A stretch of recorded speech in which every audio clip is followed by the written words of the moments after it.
I was low, and he helped me. Hallelujah, hallelujah.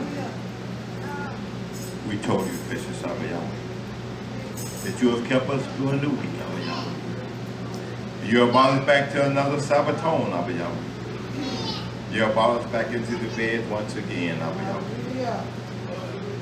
I don't know how many days, Abba Yahweh. We told you for a sweet rest last night. Yes, that you awakened us this morning, Abba Yahweh.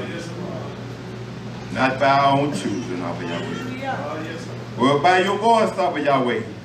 Yes, that we're awakened to see another beautiful day, Abba Yahweh. One more yom, Abba Yahweh, that you gave us, Abba Yahweh. That we will lift you up in the bed, Abba Yahweh. As the nations sing unto you, Abba Yahweh. As the voice will touch the Hashemayim, Abba Yahweh. As they play the instruments unto you, Abba Yahweh. And the movement of the dance of our feet, Abba Yahweh. Is all to your honor, Abba Yahweh. And our hallelujah, Abba Yahweh. For we know that you have done what you have done for us, Abba Yahweh. For nothing that we can do of ourselves, by your strength and your mighty power, Abba Yahweh. There's the things that we had to go through, Abba Yahweh. You gave us the strength to go through them, Abba Yahweh. We rebuke you this morning, Abba Yahweh. We told you, Abba Yahweh, just for this voice, Abba Yahweh, that we can praise you today, Abba Yahweh. Knowing that I speak this day, Abba Yahweh. Someone didn't awaken this morning, Abba Yahweh. But as the breath that you gave us, Abba Yahweh, we will give it back unto you this morning, Abba Yahweh. We will tell you, Abba Yahweh, for choosing us, Abba Yahweh, to be a peculiar people unto you, a special people, Abba Yahweh, that you chosen, Abba Yahweh, from the foundation of the earth, Abba Yahweh, that you had us on your mind, Abba Yahweh. How can we not praise you this morning, Abba Yahweh? How can we not lift up this great King that shows so much Ahava toward his nation? To let us know that everything is going to be all right, Abba Yahweh. No matter what the world is going through, Abba Yahweh. No matter how many storms that we hear come, Abba Yahweh. But we got a shelter that we can get up on, Abba Yahweh. Because, Abba Yahweh, we know that you're in control of everything, Abba Yahweh. That's why we can lift you up, Abba Yahweh.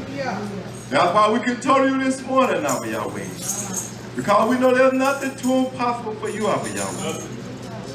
Touch as I came this morning, Abba Yahweh. I came to some of y'all. Touch those that need a touch in their body, Abba Yahweh. Strengthen them and raise them up this morning, Abba Yahweh. But on one more day that you gave them the breath, Abba Yahweh. Oh, let them rejoice, Abba Yahweh. Let them forever give your precious name to praise, Abba Yahweh. Because you are worthy, Abba Yahweh. Hallelujah, hallelujah. Oh, we told you, Abba Yahweh. For your precious son and that precious dome, Abba Yahweh. That was shed for us, Abba Yahweh. Hallelujah, hallelujah. Oh, totally, totally. Oh, that washed us and made us clean, Abba Yahweh. Totally, Abba Yahweh. Hallelujah. Let us stand to our feet, nation. Blow the trumpet in the mountain of Yahweh and YHWH HaMashiach.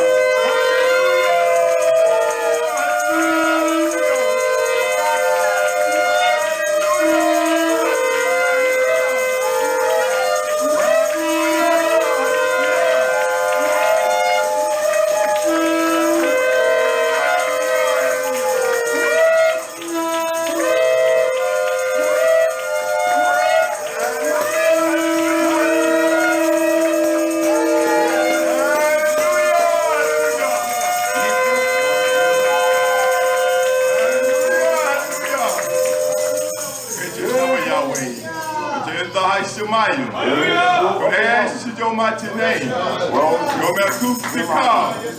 Your will be done. In earth, Abba Yahweh. And in this Hashemayim. Give us this day our daily lesson. And forgive us our debt, our Yahweh. And we forgive our debtors. For yours is the Maku, power, and the honor of Yahweh. Hallelujah. But deliver us from evil of Yahweh. Never be above all men. For yours is the Maku, the power and the honor of Yahweh. So be it of Yahweh. May we fulfill the precious mighty name of Yahshua, HaMashiach of Yahweh. Hallelujah. Of Yahweh. This day of Yahweh. And He feed us with the wisdom and the knowledge of your truth of Yahweh. That your nation may soon turn back unto you of Yahweh. And they walk in that straight and narrow way of Yahweh. Uproot and tear down of Yahweh. Everything in us that's not of you of Yahweh. And the precious mighty name of Yahshua HaMashiach, I pray. Hallelujah. Hallelujah. Oh, hallelujah.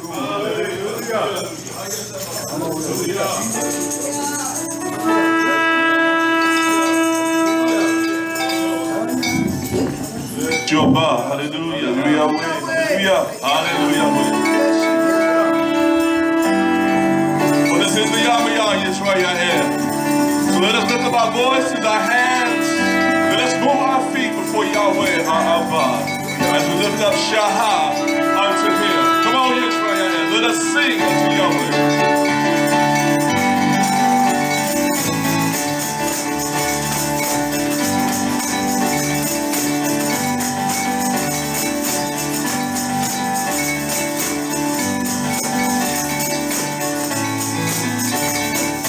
Yahweh has not given us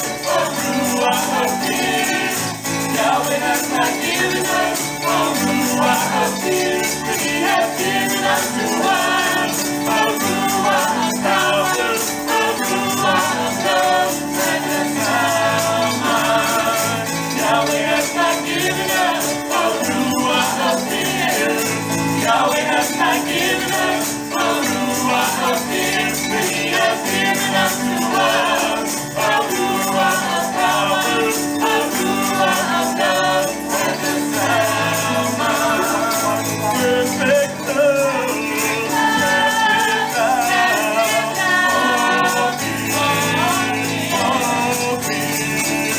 perfect love,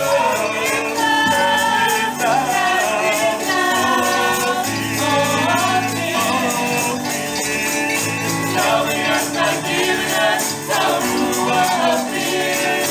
Yahweh has not given us a ruach of fear, but He has given us to us a ruach of power, a ruach of love, and a sound mind.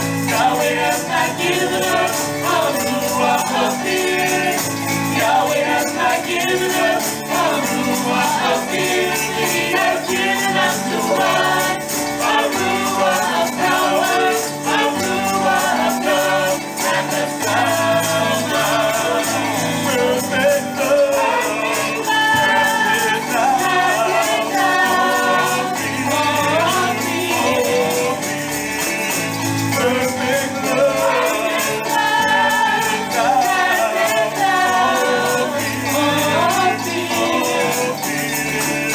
Yahweh has not given us a ruach of fear. Yahweh has not given us a ruach of fear, but He has given us to us a ruach of power, a ruach of love, and a sound mind. Yahweh has not given us a ruach of fear. Yahweh has not given us a ruach of fear, but He has given us to us a ruach of power, a ruach of love, and a sound mind.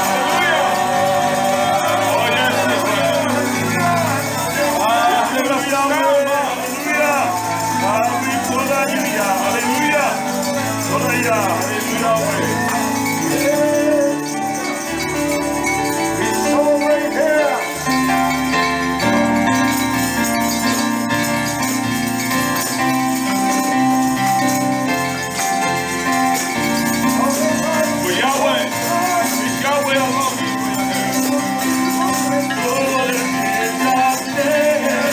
yes,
wonderful thing to see the little young stewards.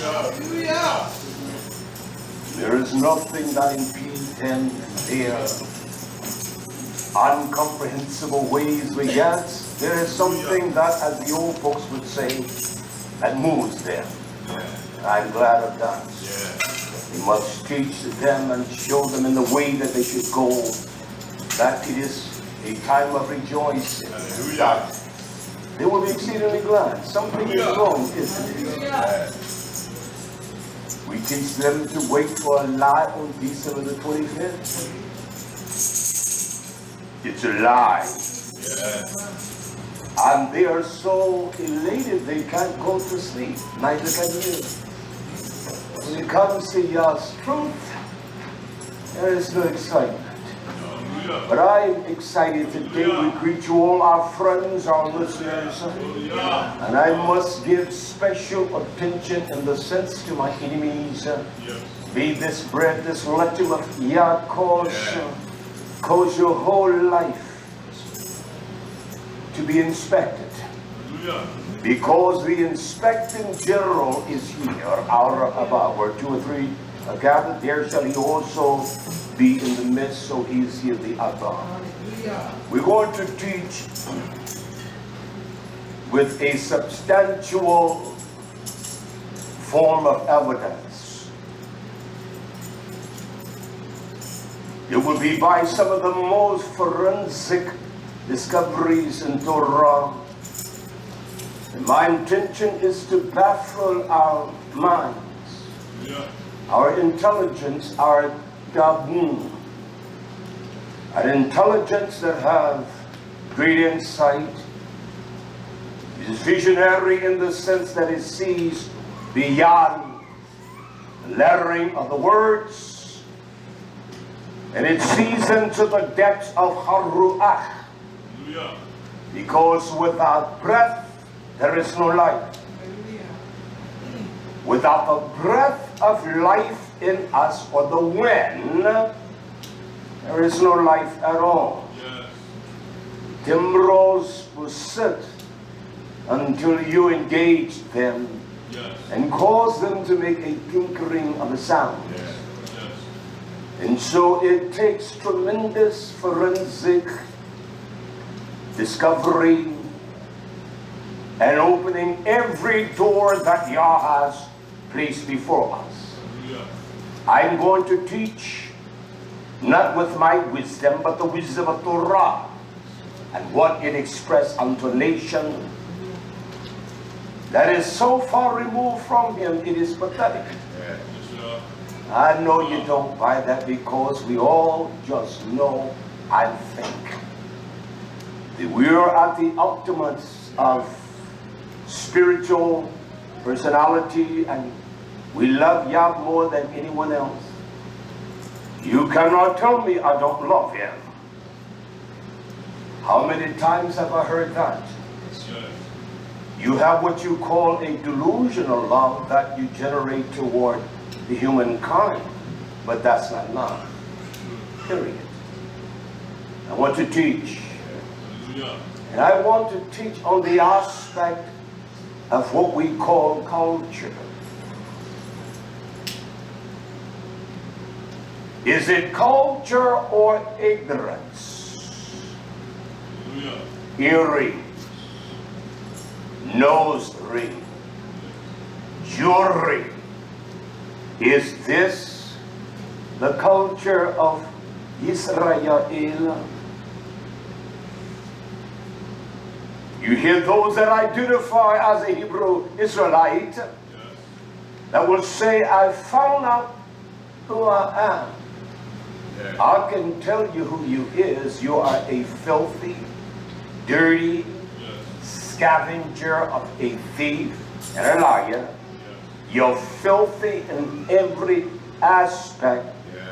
What you call culture is filthy.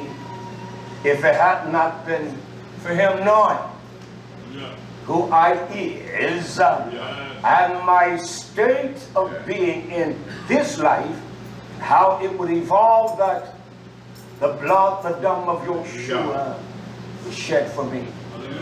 But I want to teach from that forensic discovery of what culture is, or is this ignorant. It is all right to wear the nose rings and the earrings and the bracelets and all forms of jewelry. It's all right. We will do a forensic identity of everything. It is not something that I have looked in some dictionary to find.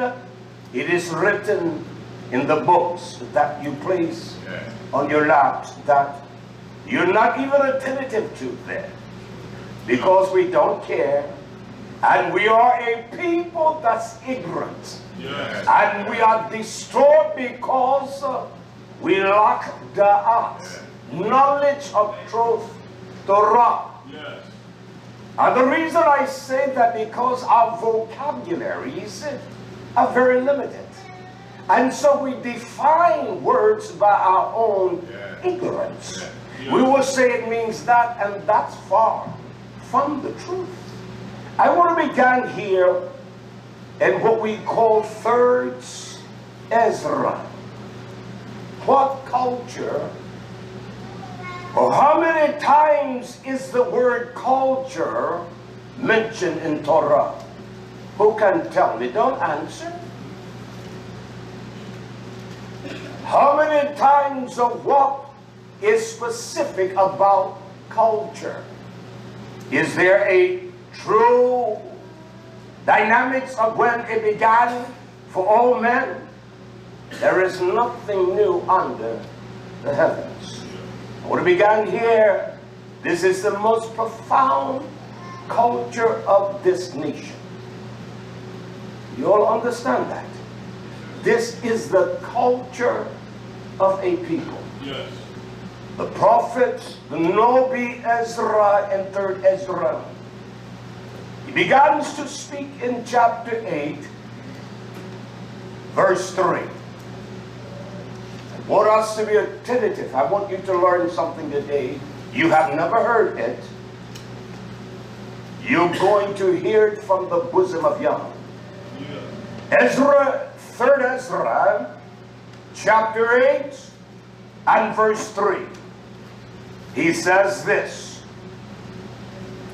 there be rather many of substance of numbers, there be many created. You understand that? Yeah. This was a people, we of my hill, that come out of slavery in 1865, about 5-6 million. And now there is a multitude of at least 45 million. Look at the growth, the progressive numerics of numbers. There be many that are created. We better get this. But few there be shall be Yosha. We're reminded by our Zochim, straight and narrow is the path of Torah truth, and there be few. Mi'od, a small scintilla, a number that actually find it. Broad is the way that many shall go therein at. So that was nothing new. Or that Marshall, that proverb that Joshua spoke, because Ezra spoke it before he was formed in the baptism of Miriam. Can I go further? So answered, and I said, swallow them down. Oh, my nephesh is difficult to accept that. It's somewhat harsh, difficult for me to digest that. And we hear things it's hard for us to receive. He says, understanding double and intelligence of wisdom in the practical application that can be utilized. That I can formulate and walk in the streets of Yah what he commands me to do. He says, oh my nephesh, and devour wisdom. Eat it out. Consume it. Let it overtake you. Verse 5. For you have agreed to hear, to listen to my knowledge, my labor, my mind being open, and are willing, I will speak it with the pleasure to prophesy. I want you all to hear this. For you have no longer space than only, that's all you got to live. You have a small space to live. You can be silly all you want to and think that I'm going to just live beyond the space is foolishness. Yeah. Because you will never prepare your mind and your heart right to please Yah. Yeah. Verse 6 is vitally important. Oh, Almighty Yah, if you will suffer not your avadim or your servant, that we may pray before you, we may offer up tefillah before our Abba, and you give seed, zera, wisdom to our love, our hearts, our minds, and strength. This is what he asked for. He asked for the culture to our understanding. Isn't that what he said? The culture to our understanding. This is the only place in Torah that the word culture in any form is mentioned. Where is the culture of understanding? Of understanding what? We must understand the principles and the wisdom of Torah. He says unto Yah, give to us and the culture of our tabun, our intelligent insight, the ability of intelligence to shine, yes. the ability to be skillful, that we reason not within ourselves, but we reason within the scope of Torah. We have insight into your understanding, and that culture has not been developed among a nation. We got camps by the thousands. Yes.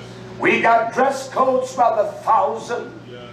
We got every kind of doctrine by the tens of thousands. Yes. We got every form of religious strategy. Yet there is no culture of understanding. There is no culture of tabun. That one is intelligent, and in that intelligence one is skillful in the knowledge of Yah. That's why they love to clown and play around in these violent, contemptuous whorehouses. You call churches, you call camps, or whatever you want to call them. We must have the skill of wisdom. In our demeanor, men will see the skill of that beauty.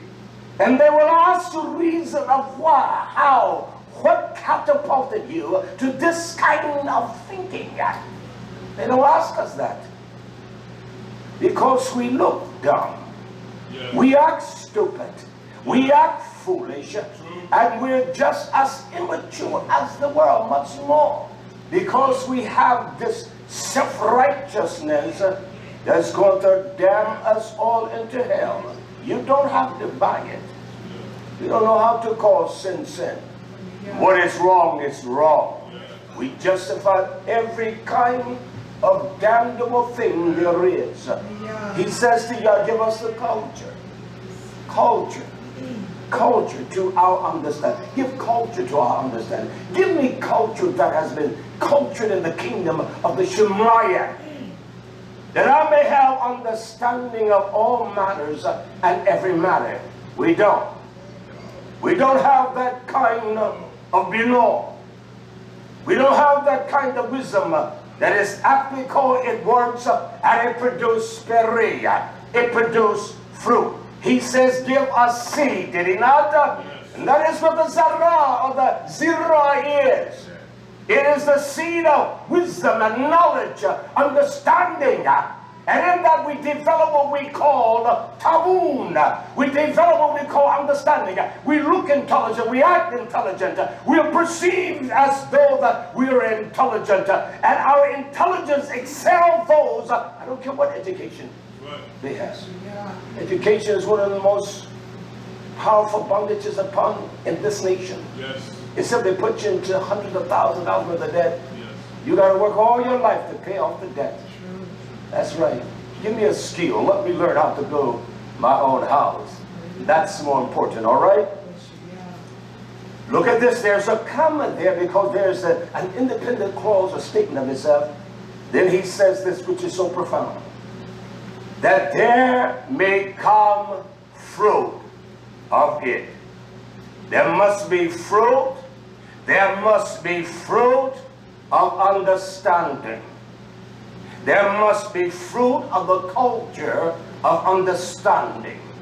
If we are culturing our own sweet potato slip for next year, it has to become adaptive to the soil and the way we attend to it. And it would grow the form of DNA that is conducive to this form of soil. It will produce abundantly because that DNA is instilled within the slip. So next year you will get a better quality of yams and you will grow a sweeter sweet potato. Do you understand? And so when we become cultured in understanding, we're not like we were yesterday or the day before. We don't present the same kind of dumbness, of duplicity like we did last week. What has that to do with earrings and ear noses piercing all this? Well, this is going to be a 3-4 part series. I've got to give us, first of all, the foundational stones to build upon. I've got it all covered. How shall each man live is corrupt, who bears the place of a man. We need the fruit of the culture of understanding. We don't know what is right and wrong. This camp say this is right. This camp say you can have 10 wives. This one say you cannot. This camp say you can molest them babies, and this camp say it's all right. This camp say you don't touch any kind of woman unless it's a woman of your heel, and yet, but it's all right to have a concubine. This is the folly. This is the stupidity. And you got silly little boys trying to lead, and they have no insight in the Talmud. They have no insight in the intelligence of Yah's Torah. You think Yah is that dumb? You can't tell me the composition and the neural structure, biological structure of a pine tree from an oak tree. Yet they're different in every aspect. So you think that you can tell someone of the nuances and all of the greatness of Torah when you don't even labor to study? You can't rebuke me. I want to allow you to do it. We're going to get into the depth now. That's the only place where the word culture is used. And it is the culture of not spino, but tabun. That we're intelligent. We look intelligent. When we see other men of other nations, they will know that we are intelligent breeds. They will know that there is some intellectual form of insight. They will know that. They can see the strength of our person. They can see the magnitude of our great strength of personality and our speech. Not trying to articulate, damn articulating. I will speak to you the truth out of this book. And with all your gainsaying, you're not going to be able to back me down because you cannot. Can I go a little further? Can I go a little further? The power of understanding, that's important, isn't it? I would say so. Look at what but he was the most wisest man of that time. And still to this day. And Yah trusted him with insight And look at what he did. He sinned egregiously, and the seed of his loins produced nothing but death, hell, and division. He says this, I'll read it. This is what Shlomo says in Mishli. He says, he calls it Jechelach. He says, understanding the knowledge of the perimeter of a matter and the integrity in the insight of what is the ingredients of it. He says, understanding to have the prudence and the insight of that, he tells us, it is a machor. It is a well spring of life. Yes. It is a well spring of life. In essence, it is the source of life. Yeah. It is the source of joy. Machor is the source of life. It is the source of joy. Yeah. And above all of those definitives, it is the source of purification. It will cleanse our mind. It will wash and purge us from the filthiness of our own ways. You have no one to blame but you. There is no one you can blame for my stupidity but myself. It is the machor, it is the wellspring. It is the source now, understanding now. Understanding, Yah grant unto us the peri, the culture of understanding. Wisdom is the most powerful, the experience in Torah unto Yahweh in all of our getting. We need to be known. Yes. The being, yes. The understanding of the principles of wisdom. And a silly little young stupid boy cannot teach you that. A clownish individual whose life is just clownish and full of folly, they cannot teach you that. No. They cannot. There's an experience in this form that a man experiences, and it generates understanding, and we are a people that have disdain for that. We don't even care for those that labor in Torah and loves the truth of Yah, because you're easily offended because you have no perfect love for Yah. So you're offended because he says something about your daughter, or your wicked son, or your violent, contemporaneous, evil, sadistic mama, your mammy, or your grandpappy. And that is so legitimately honest to let you know I'm nothing. I did not come out some kind of special household, but it was special. It took that to train me and to read me up in this fashion. And not to be full of pretense to hide and give you a false paradigm of my life. No, I won't do that. I'm what I was, and I jibrach for the imma he gave me. Not some rich white mama or some rich white family. I'm glad I was born the way and out of the household that he brought me out. And by the way, not some rich black family, not some rich Hebrew family. I'm glad that he brought me up in the simple life that he did. How about that one? All right? So Shlomo, that's Proverbs 16:22. That the understanding, feed us the culture. Open up the culture of understanding. That's what I want. I want the culture of understanding of ear noses, nose rings, and earrings, and bracelets, and all of these things I want to understand. I want to understand its concept, its origin, what came forth out of it, what it produced. I want to understand that. And many of us don't have the time to research Torah in the facets that I do, and work in the same capacity as you do. And then have the same willingness to work just like any other man, any other daughter of Zion, and shows it in his effort and works like anyone else. You understand? I want you, first of all, not just by Torah, I want to define what culture is, all right? By some of the most prominent resources of our learning. and they're called dictionaries, all right? This is what the word culture means. I want to give you definition first of all, right? Culture, it implies the quality in a person or society that arise from certain or concerns of what is regarded as, listen now, this is what it implies, excellent in art. That's I'll finish.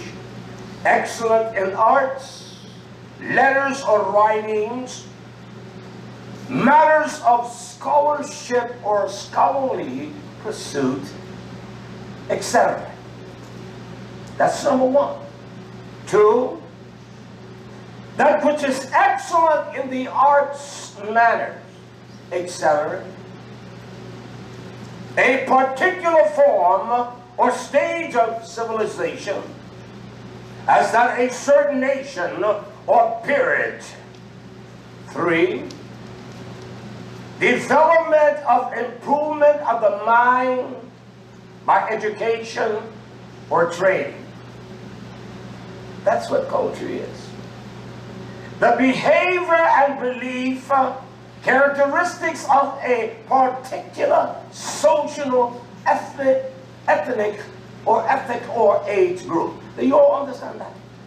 So there are things that are in a culture of southern people that's different. What we will call the culture of Midwesterners or island people or people from Africa, from different parts of the world. And so people tend to institute their own beliefs. And they're all what we call culture. This is what culture is. This is what I need to find out. So go look at a Rembrandt and say, look at the scholarly. Could not tell you one line from the other. And the features of that and the specifics of that what it speaks. So I must look at the art. There's only one artwork I'm looking at. Yeah. And that is the artwork of Yah's hand in my heart and in my mind. Give us the culture of understanding. I want the culture of understanding His ways and the ways of Almighty Yah. I want the culture of understanding Torah and the wisdom of Torah, the benefits and the health of walking in the light of the Torah. You call this culture today? You found some little outwardly expression. That's culture. You call that culture where we all dress alike. We all wear the same kinds of particulars. And you're still whorish, wicked, sadistic, a lying damn dog, and evil mamzia birth out of the gates of hell. You call that culture? You call that culture? How did this all begin? Where did it come from? Yes. We're going to get into that today. Don't worry. I got everything culture. I got everything. So I ask this question. Now everything I read, you development of mind by education and training, the behaviors and belief of certain characteristics of a particular social, ethnic, or age group. Now, but it deals with the arts and the science and things of that specific. That's what culture defines. That I'm rich in the culture of my food and the way we eat. What is that? And so what we have today, those that identify as Hebrew Israelites, in every camp got their own way to dress. They are the only one who's dressing right, and that camp is wrong. It is not an excellent of the fruit of understanding. It is what's on the outside, right? There are those that say, well, it's the outside. And the men wear their pilastries on their sleeves. They wear the girders around their garment. And the women of their camps dress no different than Michelle Obama. They bear themselves in nakedness. They're not ashamed of what they look like. And that's just a fact. Let me visit this in the writings of Lucas and Matityahu. I want to ask us, is culture represented by the display of my clothing, a pierced nose ring, earrings, bracelets, jewelry everywhere? Does that represent the culture of understanding? You don't even know where that was instituted among men. You don't know the origin. You don't even know the concept of it. But I've got something to tell you all. You will find out this day from this messenger of Almighty Yahweh. So is the outward appearance important to culture? What you will call culture. I want to remind us of what YHWH said in the writings of Luke 11:39. Who was more audacious in their attire than the Pushim, the Pharisees, and the scribes? They were audacious just like the priests today, Catholic priests, the rabbis of what we call the Jewish religions, those of Hinduism. Then they have a specific attire, don't they? Yeah. It is different than others. And they have to make sure that everything is in line. Is that true? Yeah. So how is it that the outward appearance has a great relevance in our culture? Or in the culture of what we call the Hebraic people. Look at what YHWH says here in Lucas 11:30-19. And YHWH said unto the Pharisees unto him, you do. Now, do you push, Pharisees? Do you make clean? Kataritzo. Do you make clean, kataritzo? The outside? Do you have the appearance that it looks nice? And looks clean? And it is right on the outside? But he said outwardly, on the cup and the platter, but your esther, but the inside, your nefesh, your mind, your passion, part is full. He did not say it is partial, but is full of chapege, is full of extortion. You're full of lies and robbery and folly and foolishness. But yet it is the outside, the exotin, not the exoton, but it's the exotin, the outside, that represents a culture. Inside you're full of lies and corruption. In all kinds, he says, in every kind, you're full of ravaging and wickedness. You're full of wicked things and evil things. So that's the culture of Yah. You tell me that the external is more valuable. You got your nose rings, you got your earrings, you got your bangles, you got your garment, but yet you know you're a damn dog. You're a liar, you're an adulteress, you're a thief, you're phony, and you're wicked as they come. You're lustful, you're foul, and you're full of your own foul nature. He said, that's the way you are. You come out in your garment, you do the same thing the world does. You get drunk, you lay with another man's wife, you fornicate, you lie, you steal, you cheat, you're adulterous, you're lustful, you're full of lies. And yet you want to look all sanctimonious. I use that terminology. As though that you are the gem of God's eye.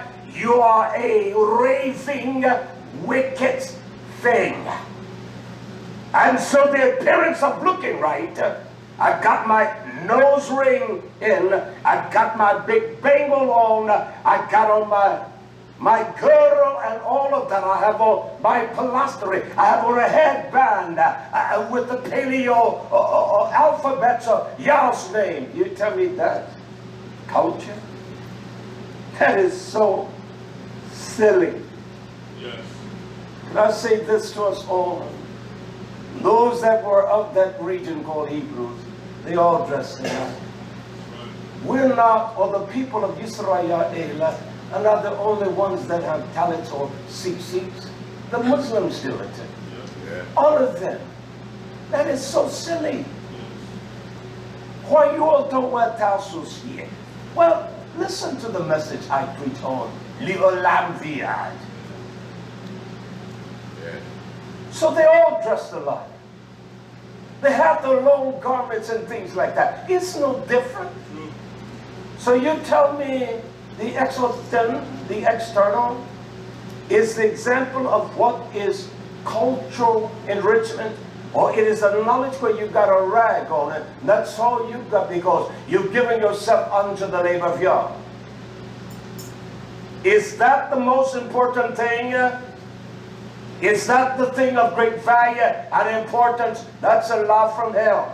And those men presenting themselves as though that they were the optimum of what was righteous and pure, of the culture of Yah's riches. And Yahshua said, your dogs, your devils, your liars, your whores, and your whoremonger.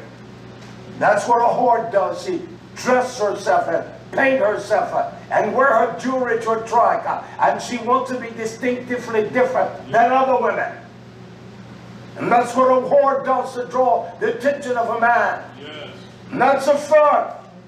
She dressed in an alluring way. I won't get to that just yet. Again, Yahshua says in Matthew, chapter 23, in verse 25, woe to you, Shafrim, and woe unto you, Pushim. Look what he calls them. Huparetes. He called them hypocrites. Yeah. He called them hypocrites. And that's what this generation is full of. Yes. They wear this purported outside garment that appears to be righteous. And yet, Yahshua said to hypocrites, he said, for you may clean the outside of the cup and of the platter. You got on your best dress. You save your expensive gold earrings and your nose ring and your best watch and all of that. And you want to appear to be so deep. He said, you may clean the outside of the plate, but within you are full. You are full of hypocrisy. You're full of robbery. You're full of extortion. You're full of plundering. You're full of lies and corruption. Yes. You steal, you cheat, you lie, you protect your own lies and your corruption. He did not say that. He said you're full. Yeah. You're full of it. Yes. You pretend, you will lie for any reason. And then he says in verse 26, he says you're blind. Cleanse first that which is inside the cup, your heart, your mind. Yes. Understand the culture of understanding. Hallelujah. That's the culture we need. Yes. The culture that third Ezra talked about. It is the culture of understanding. Knowing that you're filthy and unclean. Knowing that you're nothing before Yah. He said, I want you to, first of all, he wasn't talking about no physical cup. He was talking about them, their inward parts. Yes. You clean first the inside of the cup. Yes. And the platter. Yes. That the outside may appear to be clean, tahor, clean, pure from any sin, unspotted from sin. So this is the thing among the identity of Hebrew Israelites, that you give this false appearance external. Your garments, your bands, your nose rings, your jewelry, you give that superficial appearance, and you sleep with the one you call your brother, his wife. You will rape his daughter and you lust for his daughter, and you have no compassion for your own wife. You are skulk, you are liar, you are a cheater, you're full of every kind of violent, sadistic, evil ways. You buy lies, you embrace lies. You don't even know what the truth is. You're full of that kind of sadistic evil. But yet on the Shabbat, on your Sunday, you appear in your pure cotton suit and your Leslie Faye gown, woman, and your expensive shoes, and you appear to be right. And you that call yourself an elder, you want to appear to be right, but inside you're evil. You're full of lies. You're a clown. You're a devil. That's not the culture of the Tabun of you, because the culture of Tabun will speak directly to you and let you know you're evil. Your inward parts, they're not clean, and everybody can see you're not clean. The reason we don't address that, because we're that way. You let someone walk around you that you say you love, you pretend you love them, and they do anything in your sight, say anything and act anyway. You're full of your own damnable lies. Your damnable lies. Lies are going to take you to hell. Every man, every one of us, from the beginning. Read this again. There be many created, but few shall be saved. You can continue to clown and get this persona, this outward appearance. You're more concerned about that. And what's in your life, in your mind. You're more concerned about how you appear. And the inside of our hearts and our minds, we're so corrupt. We're extortioner. You say you love someone and you know you don't give a damn about them. You say you care, you don't give a damn. You don't know how to love.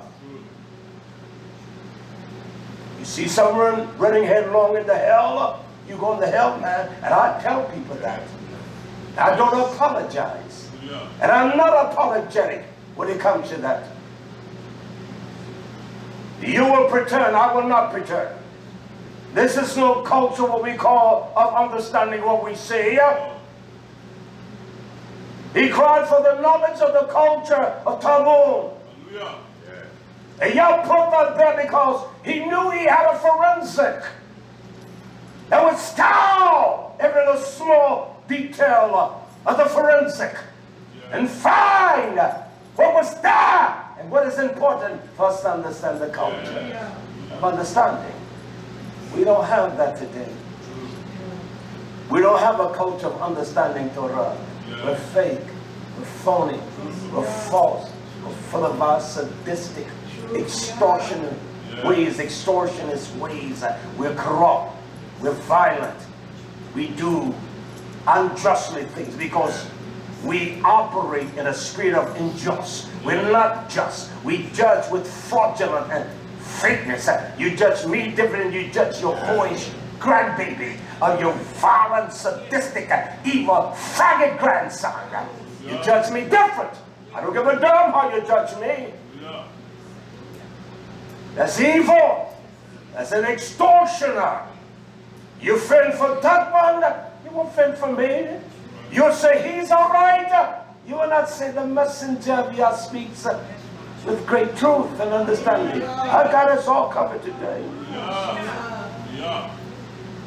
You justify the wicked and you will condemn the righteous. I don't give a damn if they dress in a way that appear to be righteous and they're full of sin and corruption. I don't care if the women don't wear pants, wear dresses down to their foots. It doesn't make them right. They do every kind of damnable evil thing it is. I don't care if a man doesn't wear his pants so tight you can see his genital structure. Yet he's a damn dog. Makes no difference. See, we think it's the outward appearance. Isn't that what a whore looks for a man? She wants him to see her outward appearance. Isn't that what a whorish man does? You know I'm stepping stronger. Look at me, I look excellent. Fine as they come. Isn't that what a woman looks at? The external. She bypasses the inward parts. Well, I'm going to make him love me. And he will treat you like a damn dog all the days of his life. He doesn't give a damn about you. Don't tell me how to speak. Don't tell me the construct of my verbiage. I can change him. You can't even change your own wicked self. And he treats her like a dog. She dresses up in her nose rings, her earrings, her bangles, her bracelets, her tinkling sounds on her feet. And he treats her like a dog. What do you think? He found someone whose heart is different. He sees something about her it's something that she says and how she carries herself is different than you. Leave you in the dust. And that's just a fact. So we may clean the outside, and yet we know inside it is hypocrisy. He called them hypocrites. He called them hypocrites. They come around you, they dress a certain way, and when they go their way, they dress like dogs. And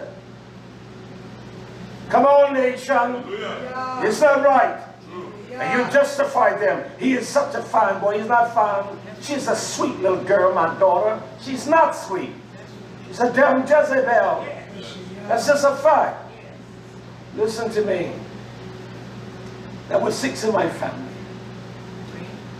6 different daddies. I got 1 sister living, 1 brother. I'm a great uncle. I don't even know who I'm the great uncle of. I don't know them. And they don't know me. Because my walk is not their walk. My way is not their way. My fellowship is not their fellowship. I will not tolerate it. I will not play with them. I will not placate. I will not embrace them in the sense that you're not going to dishonor the ways of Yah with me. Not in my house.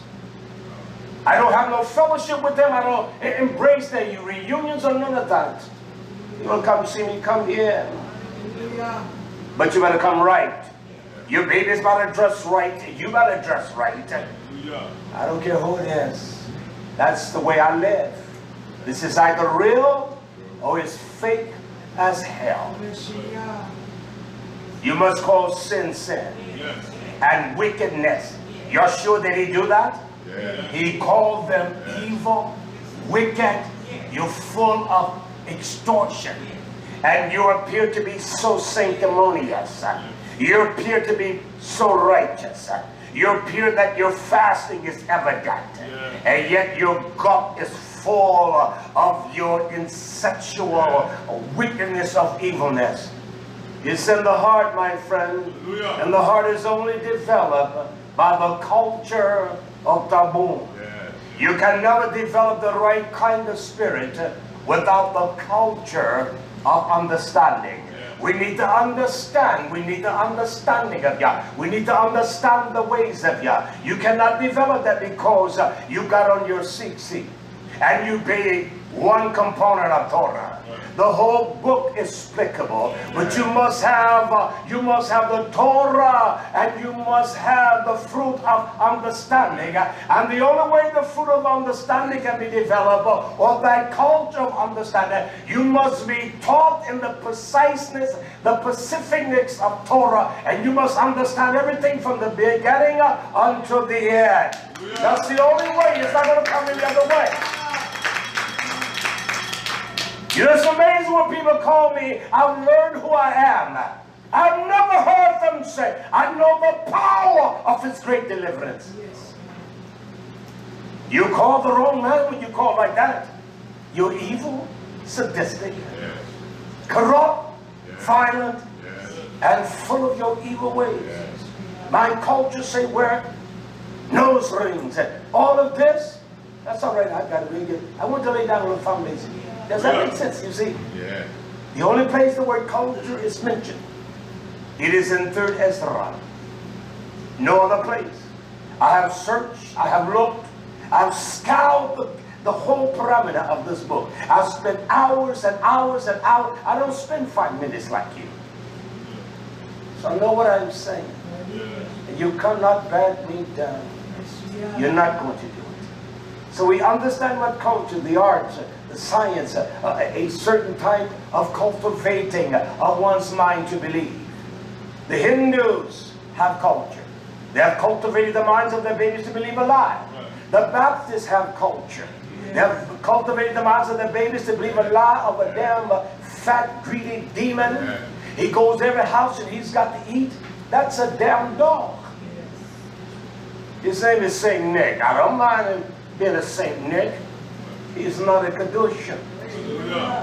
He can be a saint all he wants, and you have trained your children to believe lies and to buy lies. You train them as babies in lies, You train them from their childhood in lies.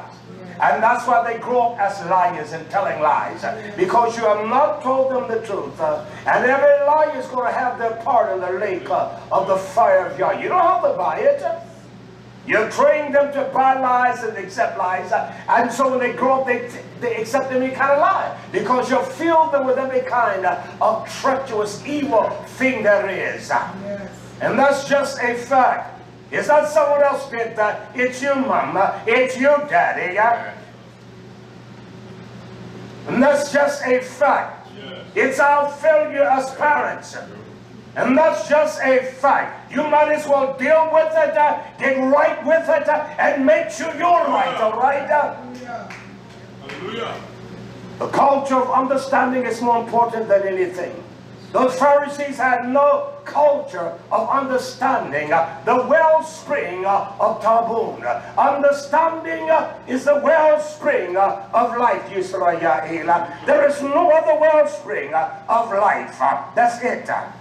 It is a wellspring unto us, unto him that has it. You have Tabun. It's a wellspring of life if you have it. Jerome went on to say, it is but the instruction of fools is folly. To a fool, it is folly. He lies. He's a damn clown. I say to all you men, stop the foolish laughter. Yeah. It's an egregious thing before you. I'm telling you that. You don't have to buy it. Yeah. I know what I'm saying. I don't look all strong. I do. Stop it. Yeah. Yeah, people laugh about everything. Yes. You can instruct them in something so wise. Because they don't have the wellspring of Tabun in there. They don't understand nothing. So they play it off and laughter. That's insane. That's just the truth. You don't go into a corporate construct. Oh, Mr. Trump, I've seen clips of him. Boy, he never lies. He let you know whether he's lying or telling the truth. And that's just a fact. It's a wellspring of life unto them that have it. Now I'm going to teach you the knowledge of culture. How did it all derive? Words that you have no understanding of meaning because you don't have time to research things. So I bless Yah that He has blessed me in an environment like this, that I can do that. And give you an honest days of labor and get out and work like any other man. And be honest with every nickel, every dime that comes in here. And we will follow. And I want to show us something that is vitally important. We read things when we don't know what it is saying. I want us to direct your attention to Leviticus. I must establish this before I get into the depths of all of these things we call culture. Where they derive from, the mind, and all. You understand? I'm going to give us that. Let's go to Leviticus chapter 16 and verse 8. And this was a command unto Almighty Yah of the process before Aharon would enter into the Kadosh place to make the offering unto Yah. This was done once a year to take away and to remove sin. That's why the Torah talks about outside of the camp. What went in outside of the camp? All the defecation and all of the filth, all of the unclean things. That's why Yahshua said, you may clean the outside, But inside the camp is full of every kind of adulterous, evil, sadistic thing there is. You go outside the camp and you want to straighten that out. You want to make sure you got dung holes dug and all that. But inside of the camp, you got every kind of surmising, sinful, evil act that is. So here is something you don't understand. Here in Leviticus 16:8, it says, "And Aaron, he shall cast lots." There are two little pebbles that he shall cast, or a pebble for your decision. He said, "And 2 goats upon 2 goats. 1 lot for Yah, and the other lot for the Azrael." I want you all to retain that one word today. A-Z-A-Z-Z-A-W-A-L, or Azael. Azael or Azael. It is of great importance. And that is what the scapegoat is. It is the entire removal. That's why Yahshua, he is called the Azael. He's the only one that can take the sin of our corruption and every violent thing and take it outside of the camp. That's why there was an outside and an inside. And he spoke, when he spoke unto those men, he was speaking of what was outside the camp. Outside the camp, it is filthy, because that's where all of your defecation, your filth, and all of the unclean things have gone. In the times of gathering, you will not leave that in the city. You will take that outside the camp. You remove all of those things. Yet you have become sadistic in your ways, that you have begun to leave all of that filth inside of the camp. And you want to dress it up and say it's all right. It's not all right, people. It's not all right. You got barrels of dung in your house, you get up and you spray cologne on, and then you come out smelling what you think is all right. But underneath that, you're filthy. You stink like a dog nation. And on all of your dress apparel, it is stinking and filthiness in the heart. He says concerning the Azazel, the scapegoat, it is referring to that goat. It is the one that is sacrificed, zabach, or offered for sins. All right? Yes. You'll have to understand it. I'll explain things as I go. Don't worry. Don't get. Verse 9. "And Aaron shall bring the goat upon which Yah's lot is goral," the lot of Yah, the recompense of the retribution, fell, and offered him for a sin offering. We are the people whereby his lot has fell upon. Yahshua is the one whom the lot has fallen upon. He is the only one that can remove sin outside of the camp. The removal is far from us. And that is what everything in Torah ties into everything. You understand that? Ignorant men and women don't know that. He's talking about the Azazel, or the Azael. "But the goat on which the lot fell shall be the Azazel." This is the one shall be the scapegoat. That means the entire removal. It must be removed. "Shall be presented alive before Yah to make a kafar, an atonement, to let it go for the Azazel into the wilderness." What is this Azazel? Was this the only place this was spoken here concerning the scapegoat? Let me take a deep breath. Whew. Because I'm going to show something you've never seen. You can look in your Hebraic lexicon. You can define it in the Hebraic language. Scapegoat. You can go online, Google, and say, how do you pronounce scapegoat in the Hebraic tongue? And it's going to pronounce it Azael, Azazel. It is the same identical word. You buy that? You might as well buy it. whether you buy it or not. For me to speak with profoundness now, I want to ask us all a question. I wanted my friend to make me a big chart to put up here next time. I'll get him to do it the next time I come. Here is the order of mankind upon the earth. We see Adam, we see Seth, we see Hanush or Inush, we see Cain, we see Methuselah, we see Yared, and we see the seventh from Adam is Hanuk. You know about that? Yeah. Hanuk was before any of the patriarchs. Do you understand? Hanuk was before any of the patriarchs. He was before, he was the seventh man from Adam. He was the seventh messenger from Adam. So he was before the house of YisraYah'ale. And he saw the conception and the order of things in its beginning. Do you understand, nation? Yes. I want to read this in the Brit Hadoxa of what you will call the New Testament. And if you concur with this, I can go further. I want you to say, Amen, hallelujah, when I read it.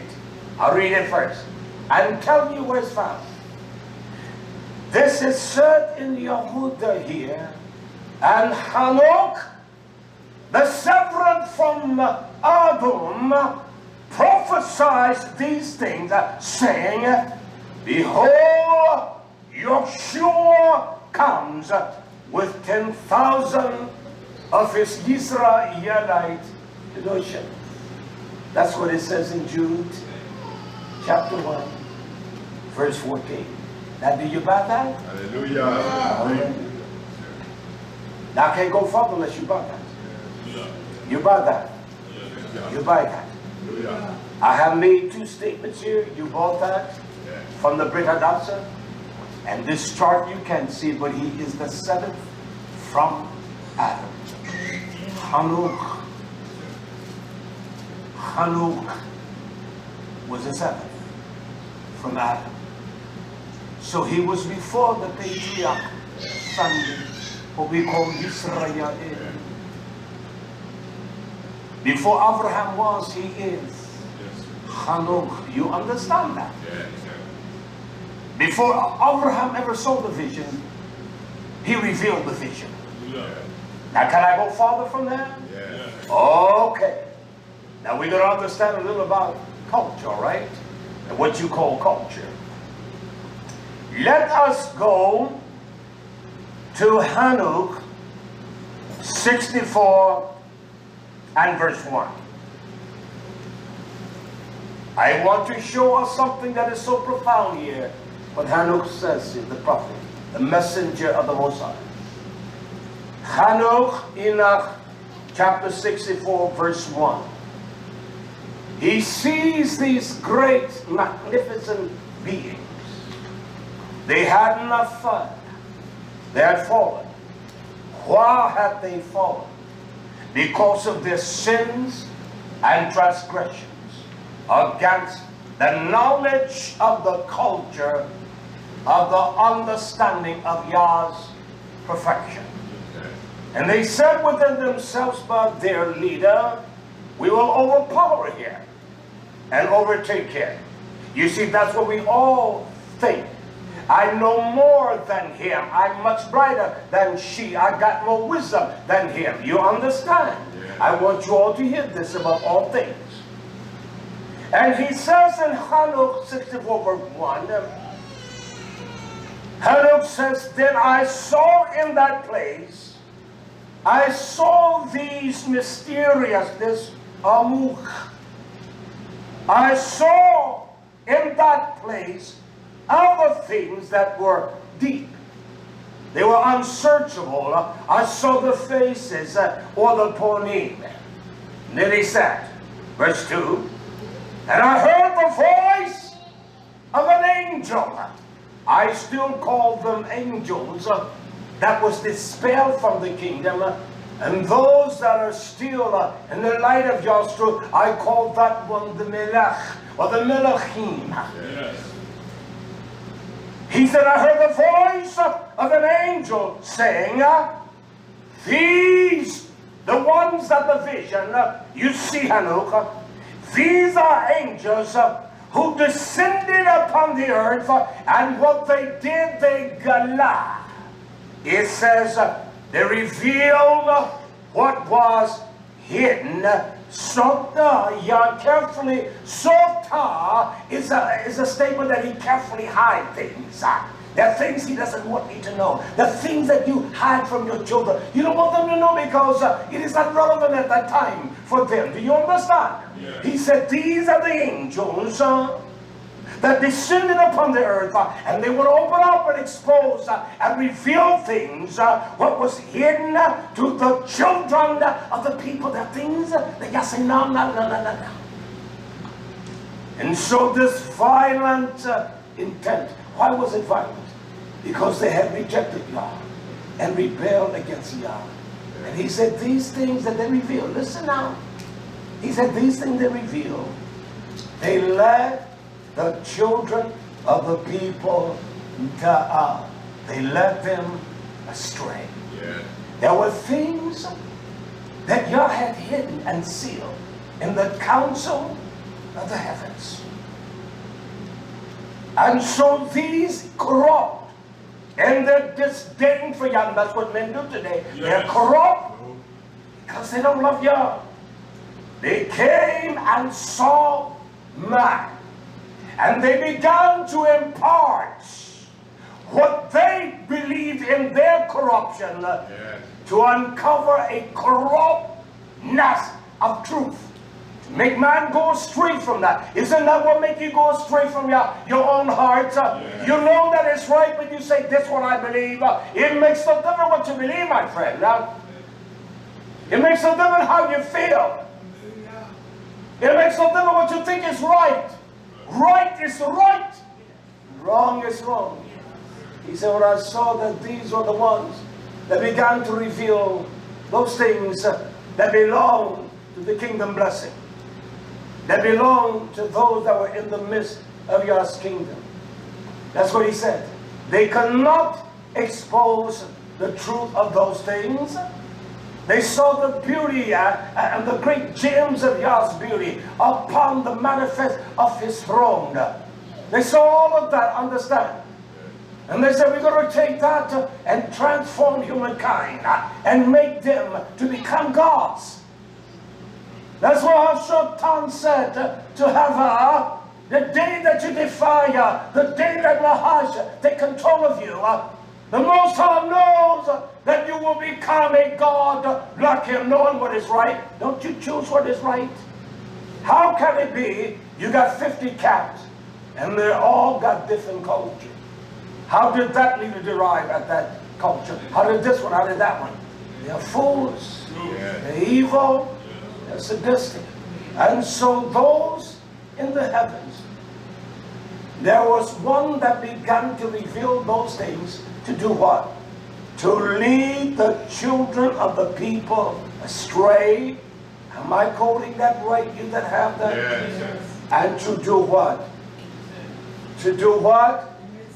Say loud. Commit sin. Say my sake. Commit sin. And to commit sin. And we know that sin is the transgression of the Torah. There was a Torah in the kingdom of the brightness of Yah's light.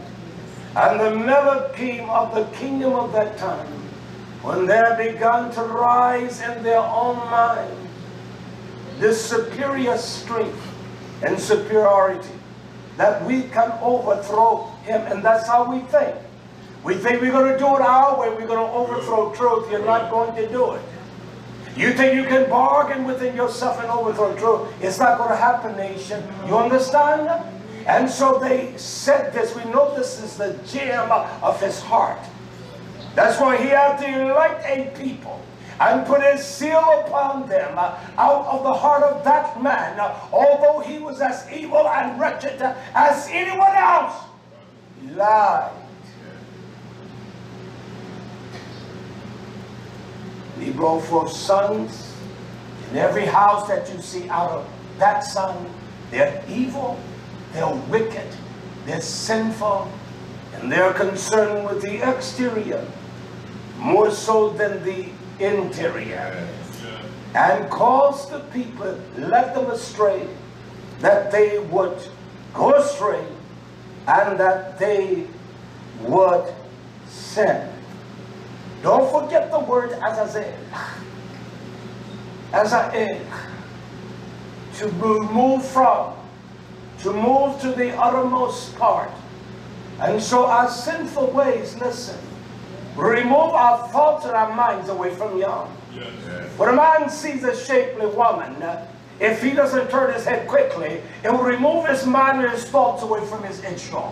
When a woman sees a man that is his symmetrics is strong and powerful, if she doesn't turn her head and turn her mind toward Yah, her mind will begin to wander in the external of the camp. You understand that? Yes. And she will dress herself and look at herself and to make sure that her attributes are presented in a way that he will look at her. So she wants to make sure that she's dressed like a cheap whore. She wants to make sure she's dressed like a cheap whore. Yes. And I don't take it back. Hallelujah. Only a whore will get offended. Yes. They led them astray. How? Just twisting the word a little. By twisting the knowledge of the secrets of Yah, those things that Yah had shown, He had concealed them, because they will be revealed in the revelation of Yahshua HaMashiach. He would have came down among the people of Yah and sat there, and we would have truly supped with him. And there was a life in us that could not have been destroyed. But because we were led astray, Yah has said that he knows that you're not going to die. Sin is a death. And so that's why, can I ask you a question, be honest? When we prepare ourselves for anything, whether we're going to the store, to the mall, coming in here, we look at ourselves several and many times before we leave. And we got to take one last look at the external. We don't give a damn about what's in our hearts. You understand? Every kind of sin, every kind of corruption, every kind of hatred for the nation of YisraYah'ale, every kind of lie stokes inside.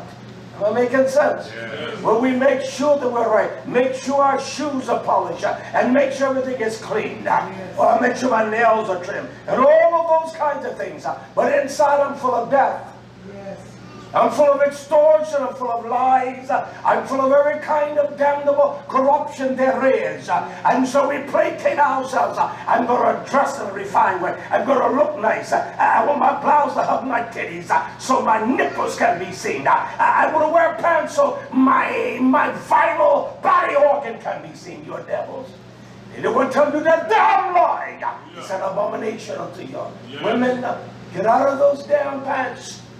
It's evil, it's wicked, and these coward jackasses that let women come to these nasty. Do women wear them things to the whorehouses and clubs? Do they wear them tight? Come on, you. We damnable hypocrites what we are. That's why Yahshua said, you hypocrites. Do they wear them the clubs? Yes. Do they wear them walking and tight as hell? Do they wear them? Yes. Come on, nation. Yes. You know something isn't right. Yeah. They wear them tight. And they want everybody to look at their buttocks. Yes. Is that all you got to offer? Your exterior? You're a dumb Jezebel. You're stupid. Peanut butter sandwich can have you. That's all it would take. A peanut butter jelly sandwich take you, because you're home. You are slimy, dirty slut. Yes. And he's as slimy and dirty because he chose you, knowing that you are home. I don't care if you don't love me. Yeah. I'm trying to show us truth. Yeah. They gave the secrets through a corrupt mind. You know you can't speak truth. when your mind is corrupt, when you defy the Torah of Yah, when you lie against Yah, you know that these that came down, and there was one called Azazel. He came down to let the people know, I'm going to lead you to a beauty and a perfection outside the parameter of what Yah commands. How do I know? I will move a little further, right? Hallelujah. Let us go to Chanukah chapter 8. And you all have bought that what was expressed. I have. Let's go to Chanukah chapter 8. And I want to begin here at verse 1. Chanukah 8, chapter 1. And if I began this right, say, oh my friend. And Azazel. Amen. Okay. That's enough. I'm on the right path. Look what it says now. And Azazel, he taught. He imparted the people the art. The art. Yes. All right? Yes. Do you understand what I just read? The art. Yes. I want to go back to what the word culture means. It says a quality in a person and also the excellence in arts. Yes. Did Hanok say he taught the people the arts? Yes. He taught the people the art of making swords, not the herop of Yah, Yes. not listening to the culture of understanding, not the sword of Haruata. He taught them how to make the art. All of these are arts now. Yes. That's what culture consists of, art. Yes. You all wake up in here, all right? Yeah. Keep your eyes all you can to keep them open, all right? This is not a place. Go to sleep. You don't go to a damn movie house and go to sleep, all right? You don't go to work on your job and go to sleep. There's one thing I learned in my segregated school. We learned proper posture. How ladies sit and how young men sit. We learn posture, how to set erect. And this day at my age, I still do things.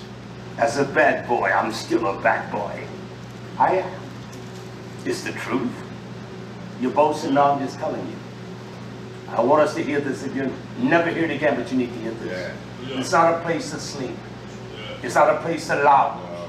It is a place to hear. Yeah. It is a place to hear. Yeah. All right? So you fight against that opposition of sleep.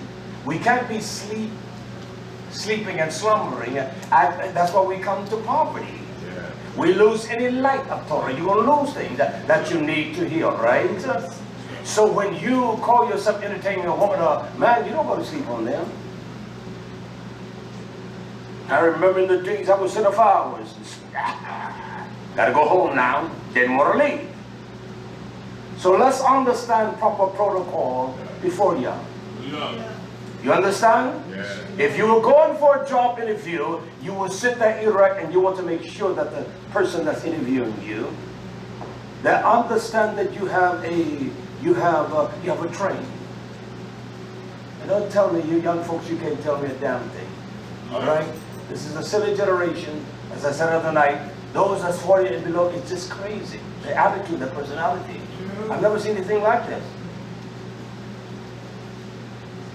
They can pack on a cell phone, but they can't. There's nothing coming from here. That's why these fools of young boys call them everything. Mr. Trump called Amorosa dog, didn't he? He called her bow wow wow, yippee-yi-yo, bow wow wow. He called her dog. He wanted to call her what a female dog is. Because that's what she is. She's a hoe, she's a nasty dog. And it would not put me past any kind of thought between he and she. That's a fact. She's a dirty hell. And she's a liar. Now y'all wake up in here, all right? Yeah. You can't stay awake. Just get up and go back there and sit in the back, all right? It's a distraction, or go back there and stand up, okay? Yeah. It's a disdain of respect. Yes. That you're my turf now. Listen to what it says. Luke 8:1. And Azazel taught the people the art. What is culture? A form of art. Whether it's dressing, pictorial, whether it is musical, that is what art is. There are many facets of art. Because you go to college, you get a bachelor's of arts, you get a bachelor's of science. So a bachelor's of arts and a bachelor's of science. Science deal with the more technical field. And a bachelor's of arts deal with things, you get a bachelor of art and economics and all those kind of things. But science deal with the more refined field. Master of arts and master of science. And that's what it is. Oh, I got my BA. So what is your art performance? Or what is the art that you are? The culture of the art that they cultivate in your mind. Listen, it said making swords and making knives and shields. That's what he taught them. Yeah. The art of battle, the art of war, the art of hatred, the art of killing. And he showed, listen now, he didn't show everybody. It says, and he showed to their chosen ones. Does it say that? Yeah. That those that were chosen, that they may understand the deep secrets of the things of darkness. Their minds were on the dark side. He said he told and he picked the chosen one. We'll understand this in a great depth. Yeah. Same thing with Rebecca, Yahovah, and when the messenger Abraham said, go find her wife, the first thing he gave her was a bracelet, wasn't it? Yes. Come on, people. We don't understand things because our men are stupid. We are dumb. We are lazy as hell. We don't give a damn about nothing but ourselves. I'd rather die than to be like that. Kill me. We're greater. We always want to pontificate as we know something. You don't know nothing. Was not that the one chosen for the wife of Jacob? Was she not the chosen one? Did not this Azazel? He took the chosen ones. But there is a chosen one though. He took the chosen ones. The chosen ones, he taught them how to do somid, bracelets. What is that? Is that just some little tricky to wear on your arm? No, the word somid implies a covering. It was a covering. Was this before Jacob? Was this before Abraham? Yes. What he did, Azazel, was it before Abraham? Yes. And you're talking about Hebrew culture now. There is no one that wear bangles and bracelets like those that are in the Hindu religion. Everything began with that. When they're a child, they put bracelets on them, and they do all that. They get nose rings and all of that. You got the continent of Africa, and they got lip rings and lip plates, and they got pierced in their tongue. All that is culture, right? And the young women today of your hue and every hue, they'll wear earrings in their tongues, in their eyes, and all of that. You tell me that's culture? You are a damn wicked liar. Hallelujah. And he taught his chosen ones the bracelet. So you tell me that Abraham hadn't seen that tradition passed down, and so he said to his servant, one that was faithful, I want you to go among my people, and I need a wife for Jacob. And when he went into the village, he saw this beautiful one. He disembarked, and he gave her a bracelet. We are some crazy people. You don't love someone like me. You don't care for a man that would tell us the truth. Yeah. I think I said, look at all the people that have gone against me and turned their backs on me. Yeah. I'm not trouble. Yeah. Nobody came here because of any view. Nobody heard your voices. Heard this messenger's voice. Yeah. They came. You were not instrumental in them visiting here. Yeah. And all of a sudden, they began to have disdain for me. That's all right. I like that. He taught them the art. Does it say that, Mazaki? Yes. So this is what culture is. It's art. He taught them how to cover themselves. And that's why the bracelet, love bracelets, and all kinds of bracelets, are there not? Yes. They're all kinds. You go to continents, in the continent of Africa, they wear everything from nose rings. The Indians got everything from tattoos, Hinduism to nose rings and all, right? So this strictly a culture among what we call the Hebrew Israelites. It began, see, with Azazel. He says to the people, look, I'm going to remove you away from Yah. I'm going to show you something that'll take you for. That's what the word Azazel means. That's what the word scapegoat implies. To remove sin outside of the extremities of the camp. Yeah. Only Yahshua can move sin out of the extremity of our hearts. You understand that? Yeah. And so these individuals, these angels, they knew the secrets of Yah. And so when they came down to transmute a form of a mountainized righteousness, so they took the secrets of Yah and taught them what the sword of Yah's word was, because it would cut them and refine them. And so he taught them how to make swords and how to battle against each other. That's why we battle against each other. We fight against each other. Yeah. Wives fight against husbands. Husbands against wives. Children against sons. Sons against fathers. Daughters against mothers. We're ignorant people. Yes. And you think it's your external, got an earring in your nose and boogers all in your nose. I said that way. Look nasty. Yes. And this is our culture. It may be the culture from you and your daddy, but it ain't not my culture. My culture is the culture of Tamun, of intelligence, of your wisdom. That's my culture. That's my culture. And we're too cowardly to stand up for Yah. Kill me, Yah. I will leave one day. That's a fact. This is an evil world. We have no heart for Yah. We don't even give a damn about him. We don't love him. And that's just a fact. There's no way, when the power of his love shines unto us, you can continue in your wicked ways. He refines you every second. My mind is constantly, there's a prayer, there's a revealing to what I am, a filthy, nasty thing. You understand? He taught them the art. It's not culture, art, arts, art. Let me move it further, okay? He taught them the culture, revealed unto them bracelets.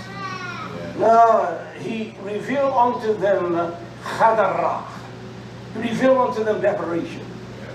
You go to these filthy whorehouses. Doesn't a whore decorate herself? I'll get to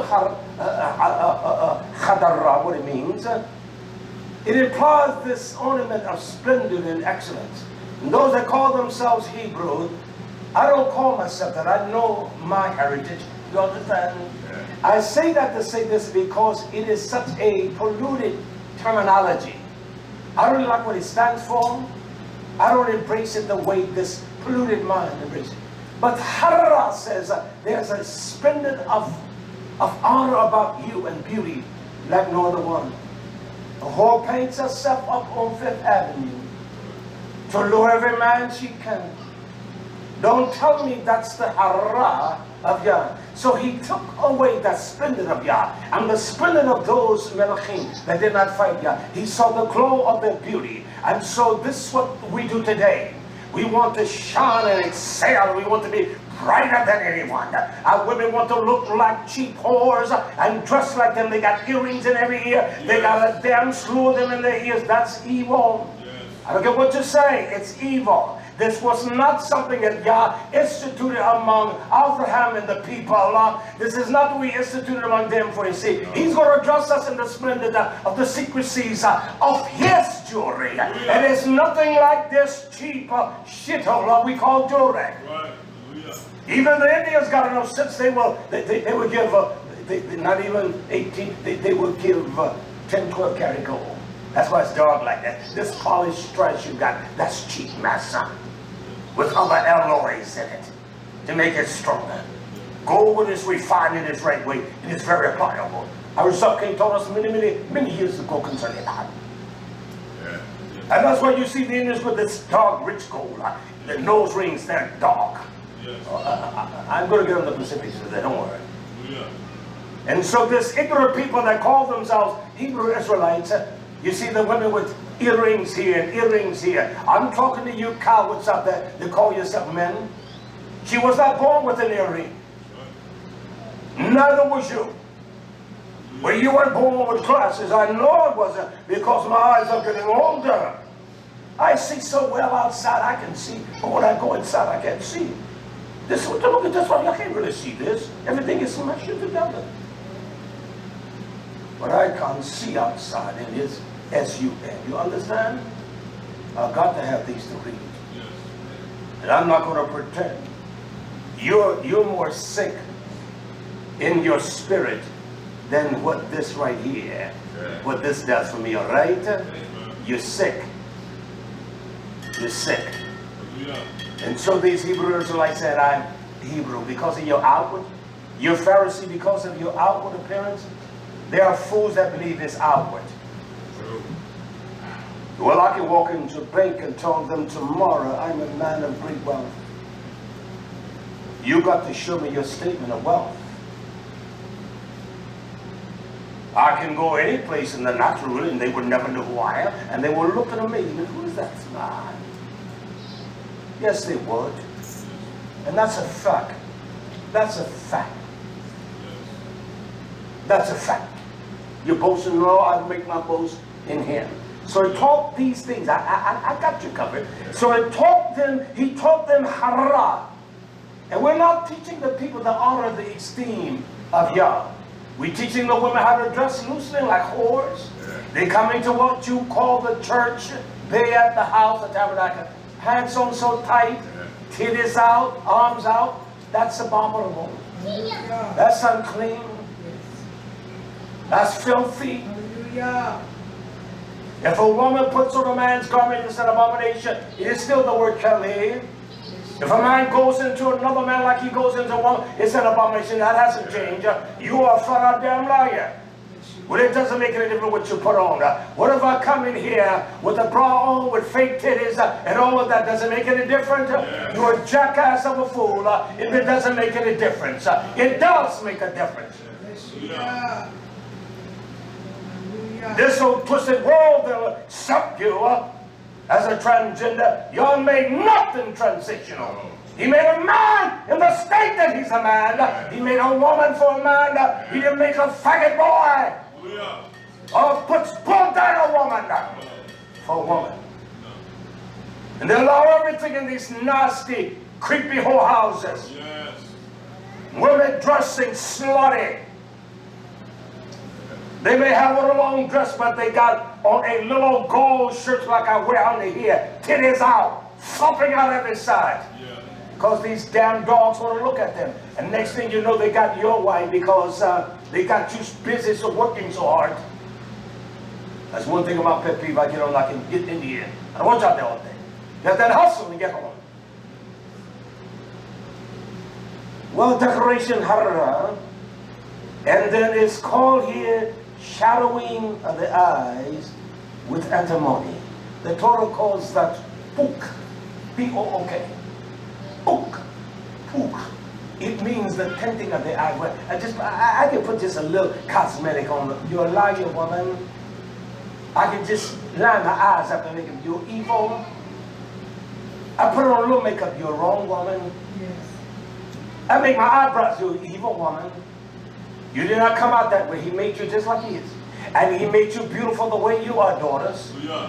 He made you distinct and distinctively different than some of the man's wife, because he'll know his wife from another man's wife.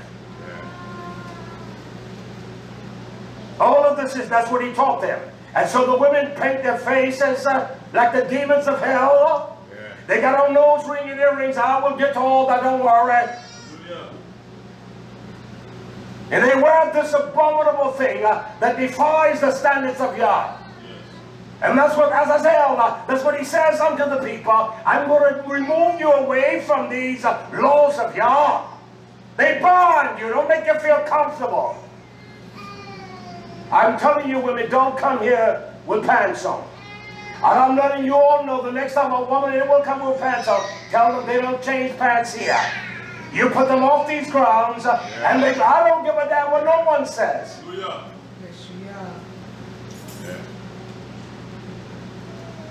And we're one of the largest corporations in the world. And a woman, a manager, didn't wear no mini skirt. She had to have it well below her knees. You're not a professional lawyer. You go to with a skirt up to your buttocks. And you very seldom find people in a certain profession, women that will wear pants. It's an abomination. I don't care what you think. Yes. I'm going to teach that message again. It's more refined than what I did many years back. I'm going to show you. An abomination today is an abomination yesterday. It doesn't change. So he teaches you women how to color your eyes to be alluring. Put just a little shadowing of the eyes. You ever heard a woman say, well, you need to shadow your eyes a little bit? You never heard that expression? Yes, sir. I have. Yes. Told her, my friend. Yes, sir. Just put a little on. Put your little blush on. Blush for what? You don't need to be blushing with nobody. You sure doesn't need to be blushing with another woman. You don't need, your skin is beautiful. Hallelujah. You don't need to do anything to but wash it and keep it clean. Hallelujah. And keep it moist. You don't need no damn lipstick to make you look like a clown. That's stupid. Hallelujah. That's none of y'all. So it taught them with the shiny eyes a little bit. Put a little lip shadow on them. That's evil. That's evil. But this culture though. This is the culture of my people. Y'all did not give that to Abraham. This came from this one that rebelled from Yah. Who the Father? It says not only the shadowing with antimony or pucha. It says ornamentation, that is pukra. Colors, especially green. They wear everything from green hair to blonde hair. They go in their whole houses of assembly, blonde weaved hair, stole from some poor Indian woman. Some jackass paid $3 for the hair. They don't care what's in it. And you buy it for $100, not $100. Everybody's hand your hand, but what you got to take it, what you got to make it beautiful. Don't tell me that's Yah. All kind of plaits and weaves, and you call that culture? With those on the continent of Africa that you call stupid and dumb, they've been doing that before you ever done that. And they're using no damn weaved hair. Yeah.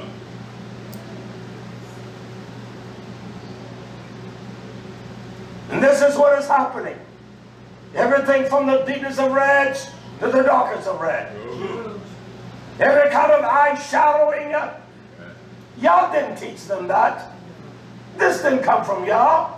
This comes from one that had animosity against Yah. Yes. This came from one that hated Yah. And the one that teach you those lies, they hate Yah. You women take them damn things out of your nose. Hallelujah.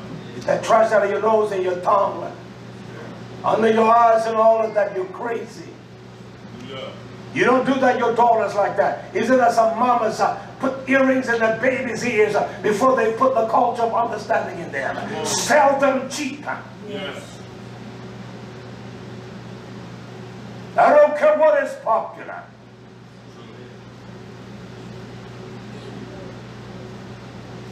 Not only pukhra, but the next thing says the beautifying of eyelids, doesn't it? Yes. Does it say that? Yes. They got every kind of color for your eyelids now, don't they? Talk to me.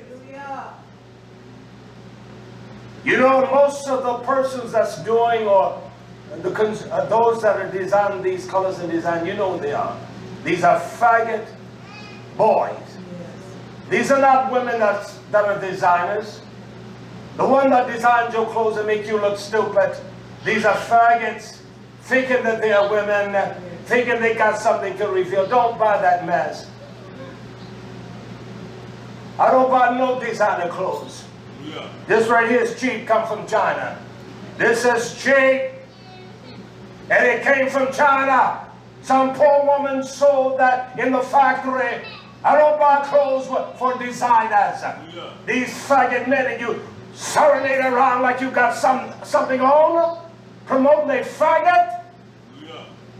And all these that design, all those in the whole world Hollywood that make up women, they're men.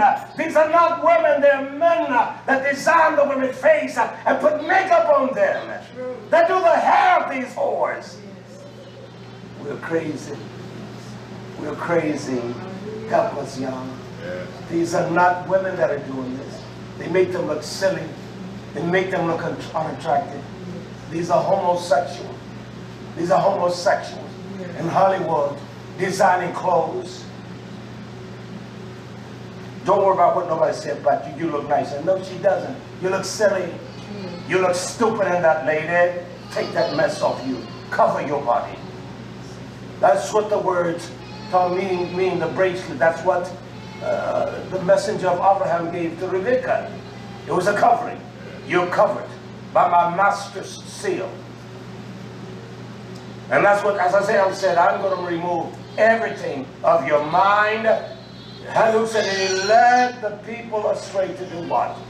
To sin. He led them to remove their mind away, to remove Yah's constitution from their mind, to do what sin. And everything today does that, doesn't it? Yes. I don't care whether we go to Fat Daddy's burger joint. Everything remove our minds away from Yah. Yes. We get in there, make an outward appearance. That's best the food here. So full of hypocrisy. Yes. Something's been fried in pork grease, and you sitting down there eating it. I eat in no damn one's restaurant. I'm not going to stop using the word damn. Yeah. I wouldn't eat their trash, their gutter food. Pork chops and pork ribs all cooking on the same grill. And you go in that, sit down and eat, you are dumb, ignorant fool. That's why we're in the shape that we're in. Hallelujah. That's why we're in the shape we're in. That's why we're in the shape we're in. That's why our bodies do not fit the framework that God made them to be. And that's just a fact. You get mad at me. It was the beginning with Azael that began to remove the minds in the culture of arts, teaching them how to fight, teaching them how to rebel against Yah, not just with each other. We fight with each other, but we fight against Yah. I fight against myself because I'm fighting against Yah because I can't love Him like I love myself. Yah commands me to love Him. 2 commandments. They're equal to love Yah with all and to love YisraYah'ale.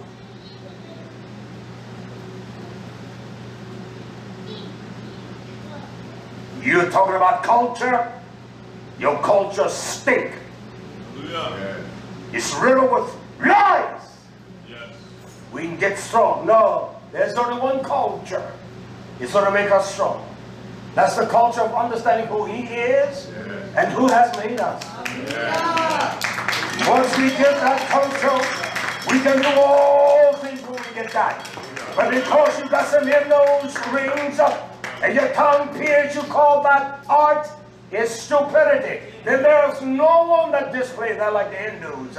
There is no one that displays that like do the Muslim women wear earrings and all of that? I know they wear earrings. They wear pants too. You find the modern day women call themselves Muslim, they're more gaudy. But the old school of them I remember this Muslim woman and her daughter walks up to my wife and they began to speak of how beautiful she was and said, "Are you Muslim?" She said, "No, you don't see women like you." And I knew what they went to. I remember that. I can tell you where we were. You remember? Huh? We were in TJ Maxx. See that? I can't buy nothing out of TJ Maxx because I'm too big.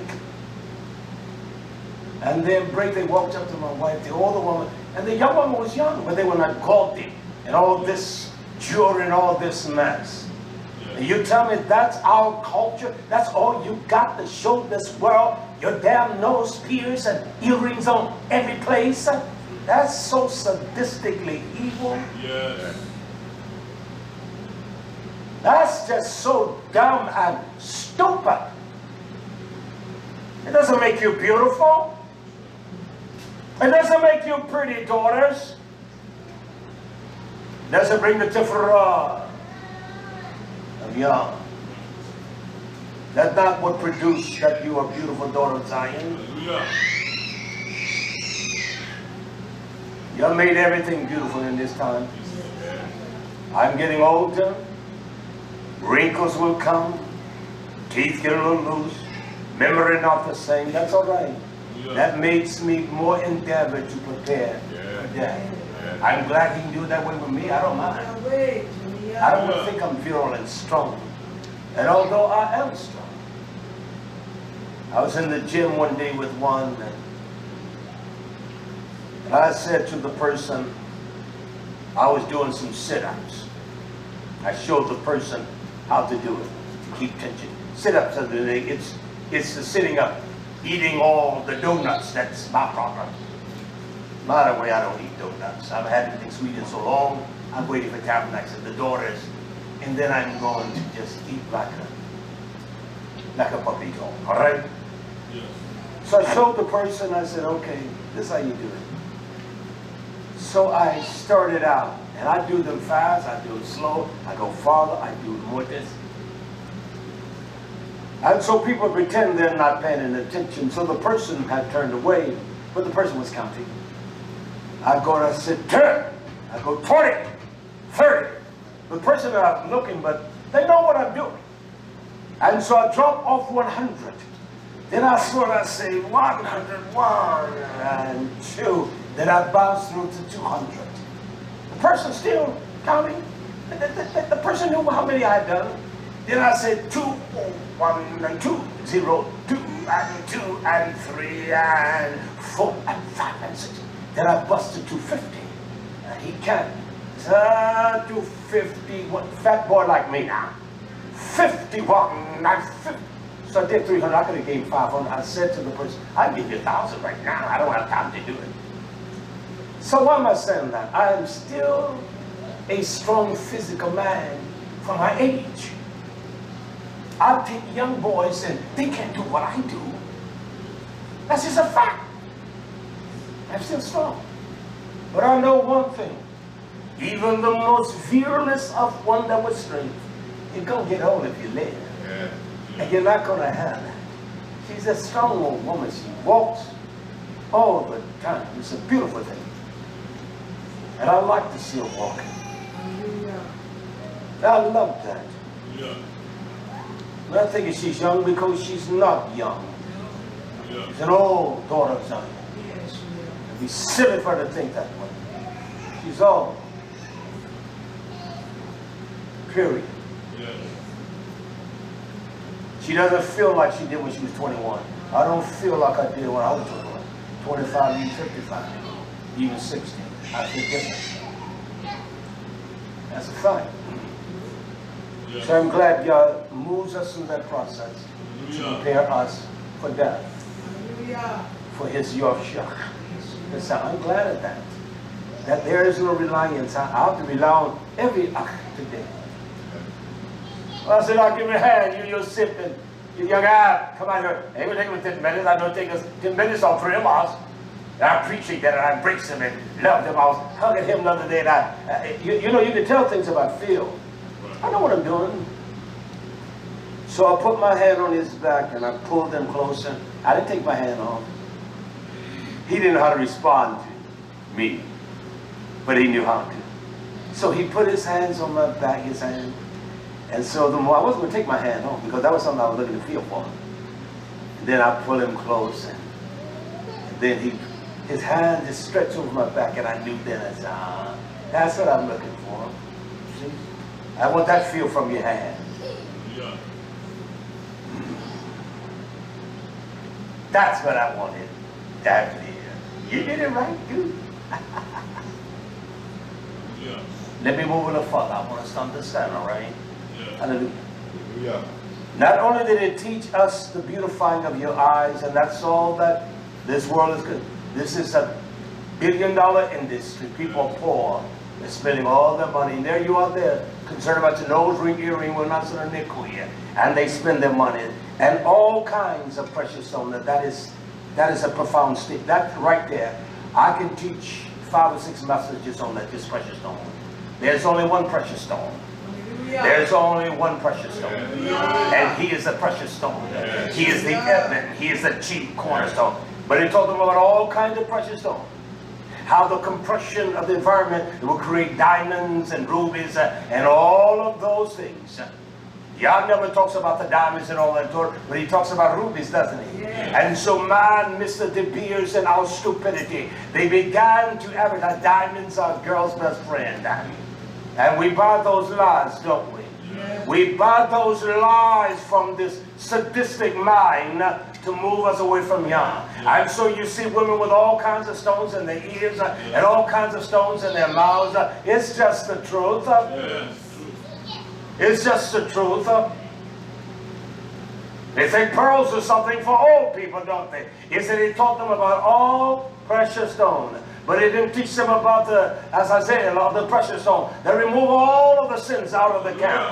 Remove the sins out of our inward parts. And that our external man will represent what's in our minds. Come on, YisraYah'ale.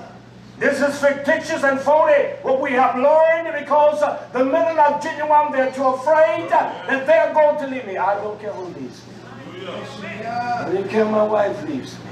You got to understand what I'm saying. I don't care if she leaves me. I know she's not going to leave me. She's not going to leave me. She can't leave me. And I can't leave her.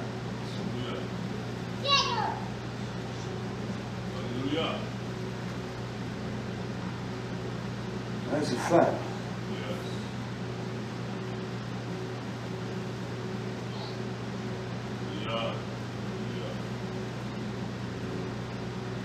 We have abandoned our first love. The one that loved us first. The one and the only one that can teach us love. I can't love her no more than how Torah commands me to love her. I can't love you unless I'm honest and just like Torah says. Unless the Torah justifies me to love you. I don't care how we hurt financially. I will not suppress my achim. There's nothing here without them.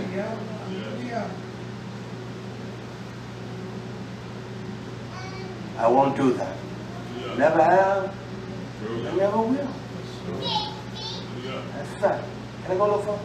Well, time has moved, hasn't it? To beautify the eyelids, all kinds of precious stones, and all coloring of tincture. They got every kind of eye color in their eyes today. Women darker than me, and I'm a dark man. Green eyes. Not that that's not a hereditary trait among people on my hill. The Aborigines got every color, eye coloring and hair coloring, but they're taught themselves. They got plastic surgery to change the construct of their eyes and to change the color. They're making their buttocks bigger and bigger. And that's a stupid Jezebel. That is one of the most stupidest individuals in the world. And you'll be surprised at how many dies because of that. Don't you know that your buttock will have more blood vessels in it than any part for the... There's nothing that have the blood vessels in a woman besides her buttock. In a man either.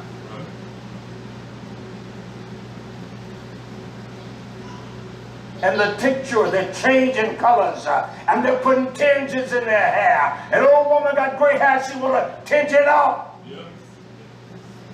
Young woman doesn't like because her hair's brown, she want to put a little tinge in it. She want to wear colored contacts.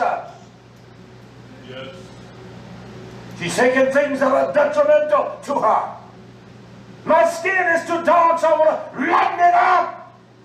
Evil. It's sadistic. It's evil, it's evil, it's evil. You tell me this my culture? The tincture of alchemy. What is alchemy? You see, there are things in Torah we don't even use in our speech and vocabulary, do we? Let's be honest. the vocabulary of Torah, you don't talk that every day. So that's why we don't have the culture of understanding. Because we don't talk it, we don't understand it. The only way you're going to understand this, you're going to talk this. You're going to talk among each other. Well, what that mean? I don't know. Well, let us find out, baby. Yes. Let us find out what alchemy is, or tincture. Let us find out the mixing of, you know what alchemy is? It is a simple one thing. Can I tell you? And if I ask you, there are those that, yeah, I know what it is. They're liars, they don't know. But alchemy is this, and that's why you have this around among Scientology and all of that. It is to take metal or ores. Let me show you now. Take something that by itself has no value.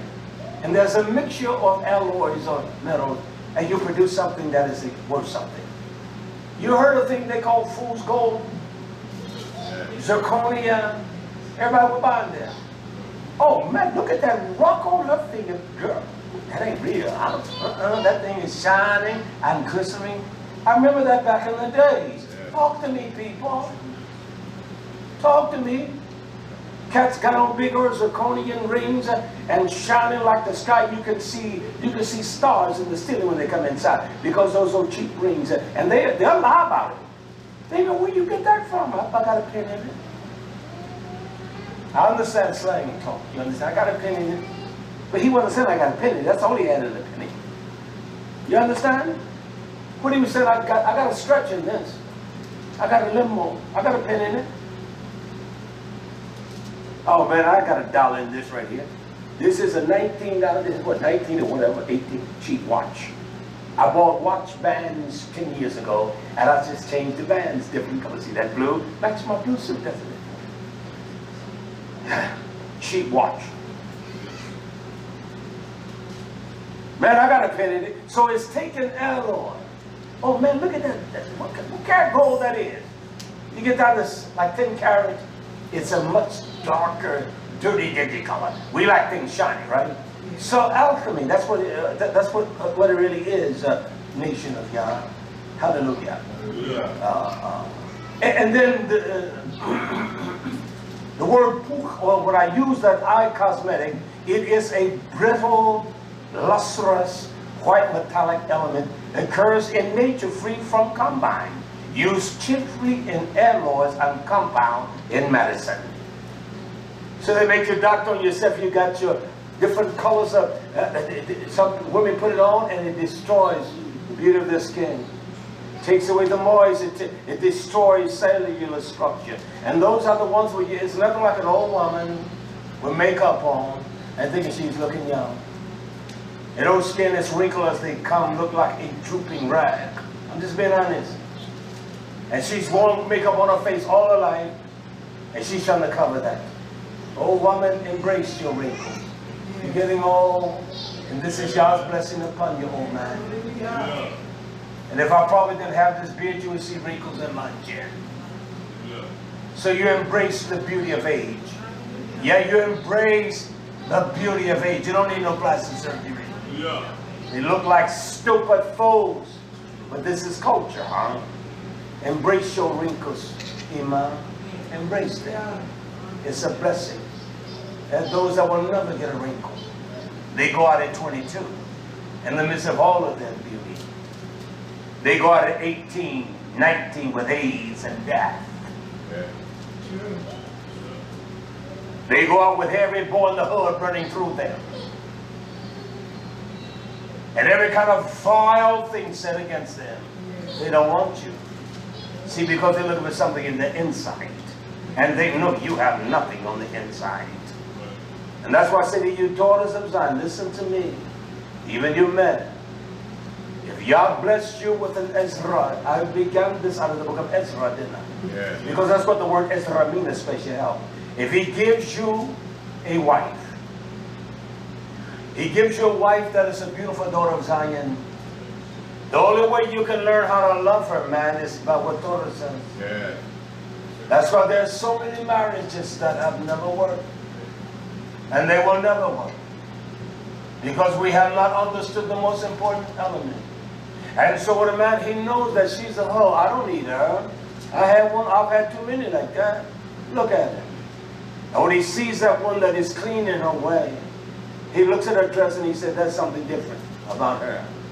Now don't you be a fool, woman, thinking that you're going to change some gang sin in his gang lean. You're not going to do that. Leave him alone. And just wait for Yah to send you a beautiful young man that in his own ways, he's pure and not contaminated by the world. The world has not indoctrinated him. He's not a lustful man. He's not greedy for the sensual things. His desire, although he doesn't even know Yah, he wants to have a wife that's beautiful because he wants to spend his life with someone that has every Tom, Dick, and Harry has gone through. That's not going to get husbands or wives either. Period. So you settle back and just love Yah with everything. Just love him with everything. That's right. I wiped out today, I will never marry again. And I'm still strong as an older man. I can work hard. I can work very hard. I will never marry another woman. Man, marry. If God sends you a wife, you marry her. Because these devils are there taking 4 and 5 of them. And they have your young daughter if you don't watch out, all right? That's what they're doing, all right? Culture. Spit on it. Hallelujah. Can I go to one place here? Enoch 8:2. I just want to read this last verse. And I want to touch on this. And then we're going to bring about part 2, not next year, but Zachim will teach or preach, demonstrate whatever way he desires, and then maybe the following one. But look what it says here in Enoch, chapter 8, verse 2. Now this what? As Isaiah taught, didn't he? Yes. Look what it says in verse 2. And there were many wicked ones. They committed Na'ah. Does it say that? Yes. They committed adultery. And they made err. They erred. And all then, did it say all or some? All. And all their conduct became what? Corrupt. It became mirma, deceitful, treacherous, and corrupt. Why?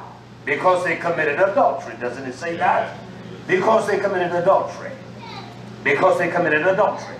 There is no people on the face of the earth like those that call themselves Hebrew Israelites. They are the most adulterous people. Those that identify with YHWH, YisraYah'ale, they are some of the most adulterous people. Then you see what it says in Enoch 2. If I can't verify that, then I'm wrong. All right? I'm going to verify. I want to just verify that one word before I close it. All right? I want us to turn to Jeremiah. What is this adulterous one or the one that committed adultery? Jeremiah chapter 3 and verse 8. That those that boasted they are the tribe of Yehudah. They identify that those that identify YHWH is the more fair-skinned people. Well, I would think that would be closer to your Esau, if you call the white man. You don't get that fair-skinned by 2 people black as me. And so that's who they declare as YHWH. There are many of them that declare that. You don't know what tribe you're from, you're a liar. And if your mama told you that she's a liar, and if your daddy told you he's a twisted liar, you can tell me since 1875, who was the one you came out of? 40 million people since 1875? And 4 million people. This is a stupid world, isn't it? Yes. It's so stupid. Can I show us this in Jeremiah? Yeah. Can I read this Jeremiah 3:8? He says, and I saw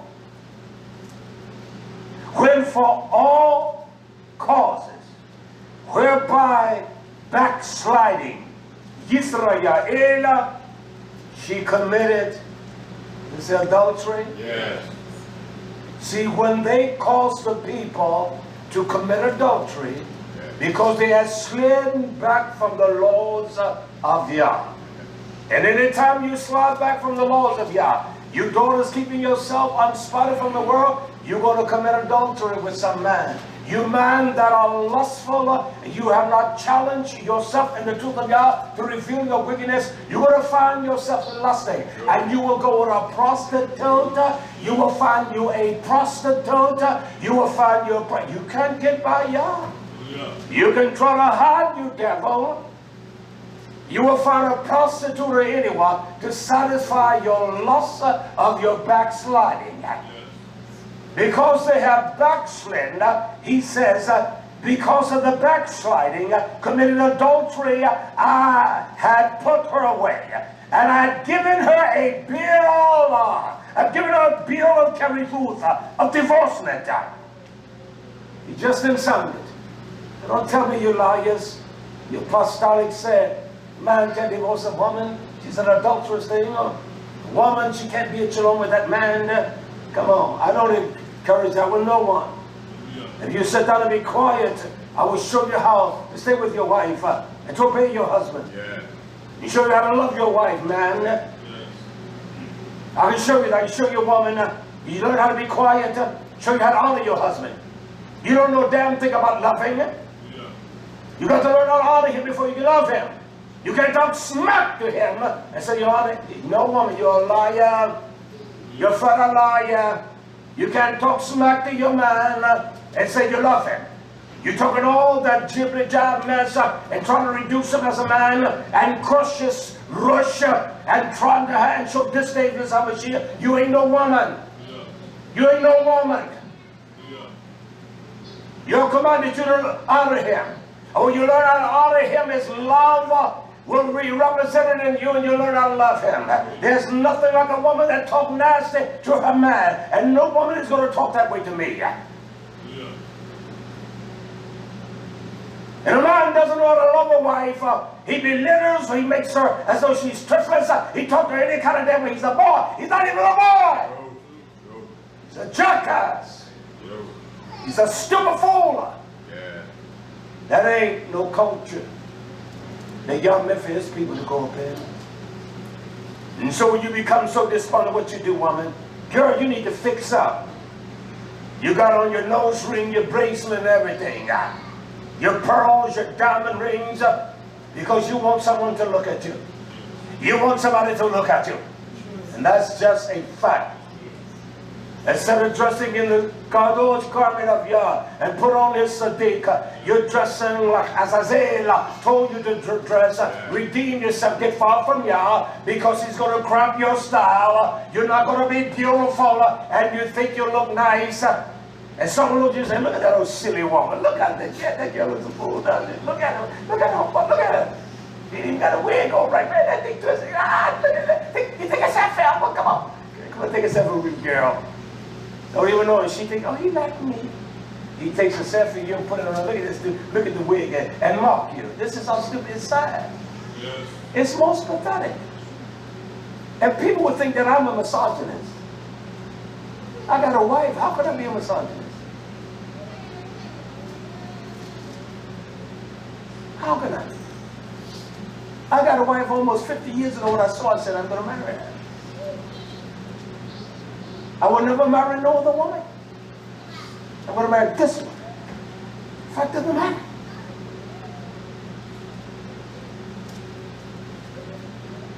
Come on, nation. Yeah. Maybe I could have married a lot of women. I wasn't married no woman. That's a fact. That's a fact. I wasn't marrying nobody. Nobody. But that one. Hallelujah. Hallelujah. Yah says, I want to put this whole way. He said, you think that was something. I'm of Yahudah. He said, YisraYah'ale. He said, look at this. Yet her bogad, her treacherous, one that deals deceitfully, one that is unfaithful. That is what a bogad is. He says her unfaithful sister, Yahudah, didn't even fear me. So it makes no difference what house. Whether you're in the house of YisraYah'ale, whether you're in the house of Yahudah, you are a treacherous, adulterous whore. Fear not. It says Yehuda now. This is what Azazel taught you and taught us in a deeper spiritual sense that even the scribes of the Pharisees thought that my external looks nice. So I got to be clean on the inside. Yet inside they were full of death and dead man bones. They were full of sin. She played the role of a harlot, a zana. She played the role of a whore also. And it came to pass through her excessive whoring, and she defiled the land and committed adultery. Look at this, with stones, with idols and gods. And you commit adultery with every kind of stone there is. The hardness of hatred and disenchantment and dissatisfaction and despise. You would despise your man, you would despise your wife. You think this will look better and you don't know what's inside of that one. You think this one is precious, you don't know what's inside of that one. You think that one cares because you don't know what's inside of that one. And the reason you don't know, because you don't give a damn and you never cared. And you got a tall order. He commands you to love your wives. He commands you. That's the culture of wisdom of marriage. And we as old men, if we understand that, we can teach the young men how before they engage in the marriage. And the young daughters what it's going to take. And you old mothers can teach them how to honor their man. And that honor develops a pure love. That's what you need to teach them. I don't have no shame to teach the young men that. I don't have no qualms with that. Man, come to me, said, I said, get home, man. Come the other day, I was over there near the greenhouse. We talked a minute and gave each other some love. Man, get home. Mama may wants to run to the dollar store. I didn't use dollar store, but get on home, man. My friend, other thing, I always, man, go home. Get home. That's all right. Where are you?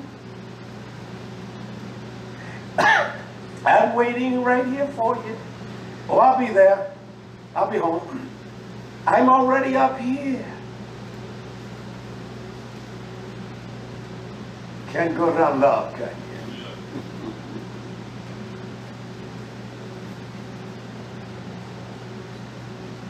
Go home, man.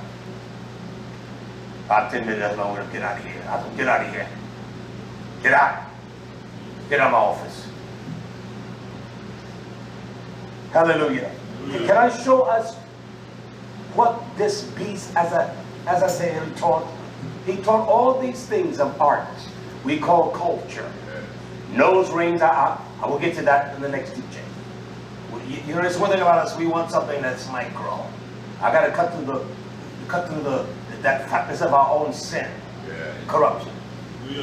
We want to hear something with no understanding. If you go back and listen to this, you see, you get more understanding of this, all right? But look at this, what it says, and look what it says in, give y'all now, Revelation 2:22. Look what it says here. Revelation 2:22. Behold, I will cast her into a bag. He's talking about, as I said, this is what Babylon is. This is what the mother of harlotry is. Moves us away from y'all, doesn't it? It comes and thinks about the outside, doesn't it? It calls that culture. That is not culture. You go look at what they call the Eiffel Tower. You won't understand what that is. It's leading because that's the way they built it. They were dumb. They didn't build it that way. They just thought, well, let's just make it work. You don't understand the symbolism, and they worship stone. And people would travel to France and look at that. And people travel all over the world. Look at that lady whore up there in the harbor of New York. The Lady of Liberty. She's a dog. She's a hoe. There's no liberty in America. Whom the Son makes free. There's still a liberty. And they're traveling because, oh, just look at that. We went to the museum because there was an expo of King Tut. Is there your dead man? What? I mean, you see, so what? And they would gain millions and billions of dollars on stupid stuff like that. I'd rather go down to the bank and fish and watch fish, and go to the zoo and watch the animals. I'd rather do that. Go to some museum to see some old dead man, some old dead mess. And you call that art? Culture? Go see the old nasty, lathery body of some king tut, look like a nasty old demon. You spend $30 to go to a museum to see that? They know you're stupid. You call that culture and art? No, that's not culture. Culture comes by understanding. The culture of understanding. And notice you can't tell me that that's a culture of YisraYah'ale. You got holes all in your nose, in your ears, in your tongue, and all in your body, all in your belly button, and your tongue button. You got holes everywhere with earrings because you worship stones. And stones, well, the evidence is meant something that is hard. You worship your hard ways, your idol ways, your idolatrous ways, because you think it's about you. You're special. You're above everything. That's what it is, my people. That's what it is. You're cold. You're hard like a stone. You're made of the same way. You're cold, you're nasty, you're hard, you're arrogant. You call that culture? You got a hole in your ring, she got one in hers. And you think that's what Yah commands us to do? Was not Hanok before Abraham. Yes. So there was a pattern laid down, and it did not come from Yah. We are stupid people. Yeah. It was a pattern. Hanok saw it. He said, remove the people away from Yah, because before Abraham was, there was one that was for the perfect, he was the seventh. He had the perfect manifesto of Yah. And he talks about everything from the beginning to Yeshua, to the judgment of all man, to the beginning of life, to the end. He talks about everything. There's nothing, Hanuk, that's not revealed unto us. He talks about the end times, and he talks about the beginning of time. He talks about the man of sin, as he talks about the sin in the heart of man. Yeah. He talks about everything. Hallelujah. He had the perfect instructions of Yah. The seventh from Adam. He was the seventh. He had the perfect wisdom of Yah. He had the perfect wisdom of Yah. Yeah. So that's not your culture, YisraYah'ale. That's not your culture, getting earrings in your nose, and your ears and your tongue. That's not even a culture. It's not even an art. It's not even an art. Period. You don't go to college to get a degree art in theater because you got earrings on. You get that by understanding the concept of theatrical plays and things, and you understand the wardrobe of that. But the wardrobe of that means nothing unless you understand theatrics. If you don't understand the matter of theatrics, the movements, the hand pleasing, and all of that, that's the most important thing. Anybody can be an actor. All you got to do is convince someone in your life, because we act all the time. We're nothing but actors. There are women that tell men, I love you, and you know she doesn't love him. They don't know what love is. That men tell women that. They don't know what love is.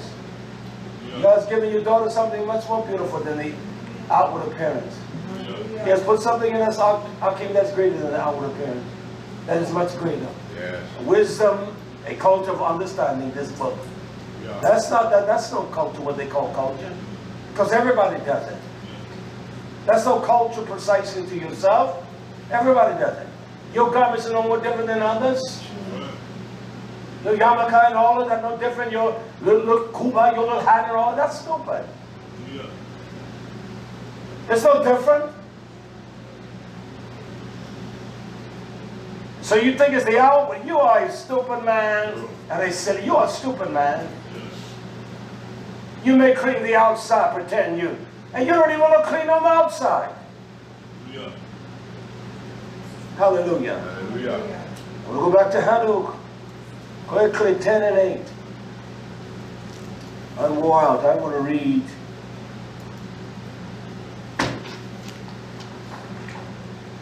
I'll pick up from here. Let's move quickly, all right? Hanuk, chapter 10, verse 8. Now this is what it says here. You have that? Yeah. It's okay, Bitterman. Just stand up and read that first portion until that semicolon. Read it loud for me. And the whole earth. Hold up now. He's talking about the eretz, and the word eretz means cosmos. Yeah. That means the whole entire. And how? What was there a portion of the whole? Whole. Yes, you sure that's what it says now? Yeah. You that don't. It says the what? The whole what? The whole earth. There it. The whole earth. What is that one verb I want to hear? Start with an H. H-A-S. What is that word? Has. Whole or partial? Whole. Partial or whole? Whole. Whole earth has what? Just that next word. Been. It has been what? Tell me the next word. Corrupted. It has been corrupted. Give me just that word, start with the B. By. By. Listen, I got it from there, my friend. The whole world has been corrupted by. The whole world has been corrupted by. The whole cosmos, the eretz, the olam has been mirma, every kind of treacherous, evil, sadistic, violent thing has been corrupted by Azazel's what? Teaching. Say it loud! Teaching. Azazel's what? Teaching. It's teaching. See, that's why every man is not a teaching. You all don't listen to these fools trying to tell you something. No. It will corrupt you. Yes. It did not say his matter, did it? No. It says his teaching. Yes. It says his teaching, doesn't it? Yes. It says his teaching. Yes. It says his mizraka. Yes. Oh, it's the outside. You're a lying dog. True. I don't care if you don't like what I say. Yeah. You react that way because we react that way if I say something like that. Because it's you. You're a liar. Yes. If I throw a stone, if it doesn't hit you, then you don't have to say ouch. But if it hits you, you got to say ouch. Yeah. That is the truth.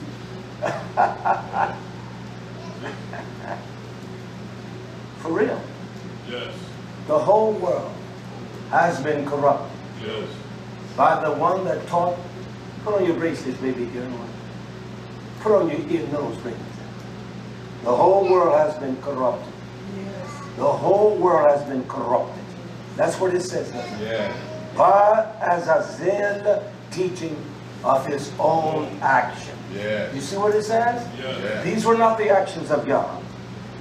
And right upon him all sin. Yeah. That's right, your daughters can say it's all right to wear pants. It's not all right. It's an abomination. Take them off. No more than it's right for me to wear a dress like you, okay? Take them off. Put on a beautiful garment, dress yourself accordingly. Yeah. And then it says in verse 9 of the same chapter, and to Gabriel, Yah said, proceed. And you all get mad at me when I talk like this. Is this y'all talking to Gabriel? Yeah. Yah said, come against that bastard. Does it say bastard? Yes. And you all Miss Sanctimonious and Mr. Righteous One, Yah says, come against that bastard. Yes. Come against that bastard. What is a bastard? He has no fathership. He has no father. He has no father that he can identify with. Everything he is taught is on his own. So these liars, that's why you got all these independent groups. We are the same way. We don't want fellowship. We don't want to debate things out in Torah. Well, at least I can say one thing about old Bishop Dawid. At least he would debate me. I like that. I like a man that can stand on his ground. But I'm coming to crush you. I'm coming to crush you. I'm a brutal killer. I'm a brutal killer. At least he had the gumption and the courage. Let's debate, baby. You better come with more than that. Yah calls him a bastard. Yah says, I'm not his father. He's a bastard. Proceed against the bastard. Proceed against the bastard and the reprobates and against the children of adultery. Did I just read in Jeremiah about those YisraYah'ale and Yehuda? Were they adulterers? Were they adulterers? Did not the women, did not Ahola and Aholama dress themselves like whores and put on earrings so men could be allured unto them? And you call that culture, you jackass of a fool, and you dress your little babies like that? And the way I dress my baby with little dresses up to their buttocks, their ass. And they got little forms and shapes. These damn dirty bastards are looking at your baby. Daddy, what kind of daddy are you? You dress your baby like a whore. What kind of mother are you? That you want to think she's so pretty? I said to her little daughter, she always wanted to sit with Poppy. She always pulled this with Poppy. She and, where's that one? She always exuded their friendship. Well, I'm not going to let her sit by herself without letting her. But I always said to her, you know, I look at this one. She's not one that take advantage of a fool. I have to say, if you don't eat that, you can't get it. I don't let her get it. But I say to her all the time, I love the way, where did you get that from? You don't need, she eats everything. Okay. When she's with me, there's nothing left there. I've never seen her say, I don't want that. I don't like that. She'll tell me, Papa, that is not tough. There's nothing that her Ima puts on her plate she doesn't eat. And I just sit there and watch it. I like that. I like that. I like him. He eats. Papa, I want to put a little bit of this on there. I said, okay. Can I get some of that hot sauce? Yes, ma'am. You. And her friend tells us it's going to be too hot for you. This Miss Manager there, she's Miss Managerial. She manages everything. She puts it on her food. She's everything. She eats everything. We better learn how to eat. Yeah. All truth. Yeah. We have learned lies. That's why we don't have the stability of Yah. He corrupted the whole earth. The whole world. And through that progeneration, the DNA was, did you not see the DNA in YisraYah'ale and her adulterous sister? This was before there was a YisraYah'ale. Did you not see the same kind of attributes in her? Yes. Did you not see the same kind in Yahudah? Yes. You call this culture? He says, and the children of adultery, he says, and expel the children of the watcher. These were watchers in the kingdom of Yah's, in his Melchut, to watch and to watch over that Pacific. Don't allow that to be injected in. They were watchers. That's why he calls the shepherds the watchmen. That's why Yeskel talks about the watchmen. Go and tell the watchmen to warn my people. Tell them of their sins. Tell them of their corruption. And if they don't warn them, then the blood shall be required of their hands. That's what these men were for. And these little boys, they don't talk about sin. They talk about, what are you eating? Do you eat pork? Do you wear, oh, that garment is not right? Or where are your sixties? That's all they talk about. And the Jesus being black. And the Jesus looking like the faggot white boy Jesus. It's no different at all. The black Jesus with his locks look just as faggot as the white one with this long stringy hair. They're both faggots. Yes. I'm ready to fight. You better come strong. But before we fight, we got to work a day, all right? Get in the garden, sing that with Zachim been reading for about 2 or 3 hours. He can work in the heat of the day. I think make him get one. Call his Shawns. Tell him to get out of the garden. Tell him to get out of the garden back this time.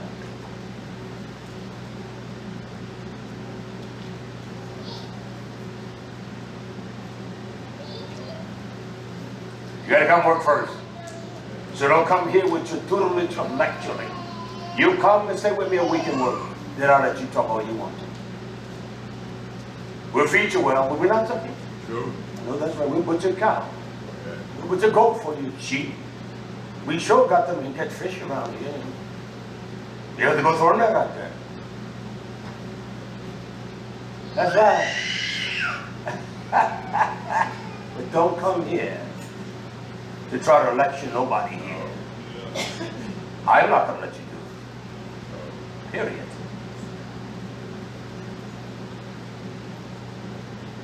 and send them against one another so that they may be destroyed in fight, and length of days they have not. Isn't that common among Yehuda and YisraYah'ale? Isn't that common among us? We come against each other and we destroy each other. You're not going to live long. We fight against each other. I don't like to fight.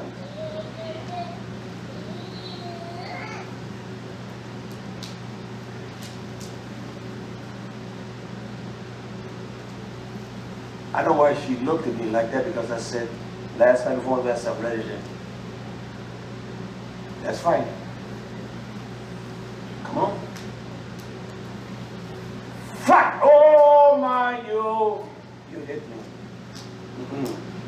I move on. No, you saw my face, and when you move your arm back like that. No. Let's get it on now. Let's go round for round. And I can punch hard too. Still can.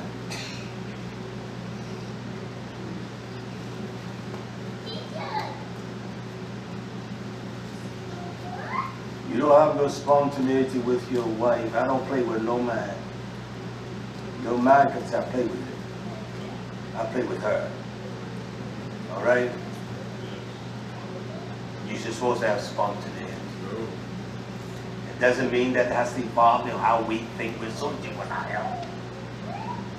And if it does, so what? And if it does, so what? And if it does, so what? And if it does, so what?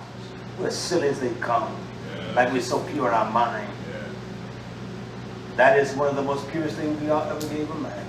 Nothing more pure than that. That's why you teach the young daughters the beauty of it. And keep yourself unspotted.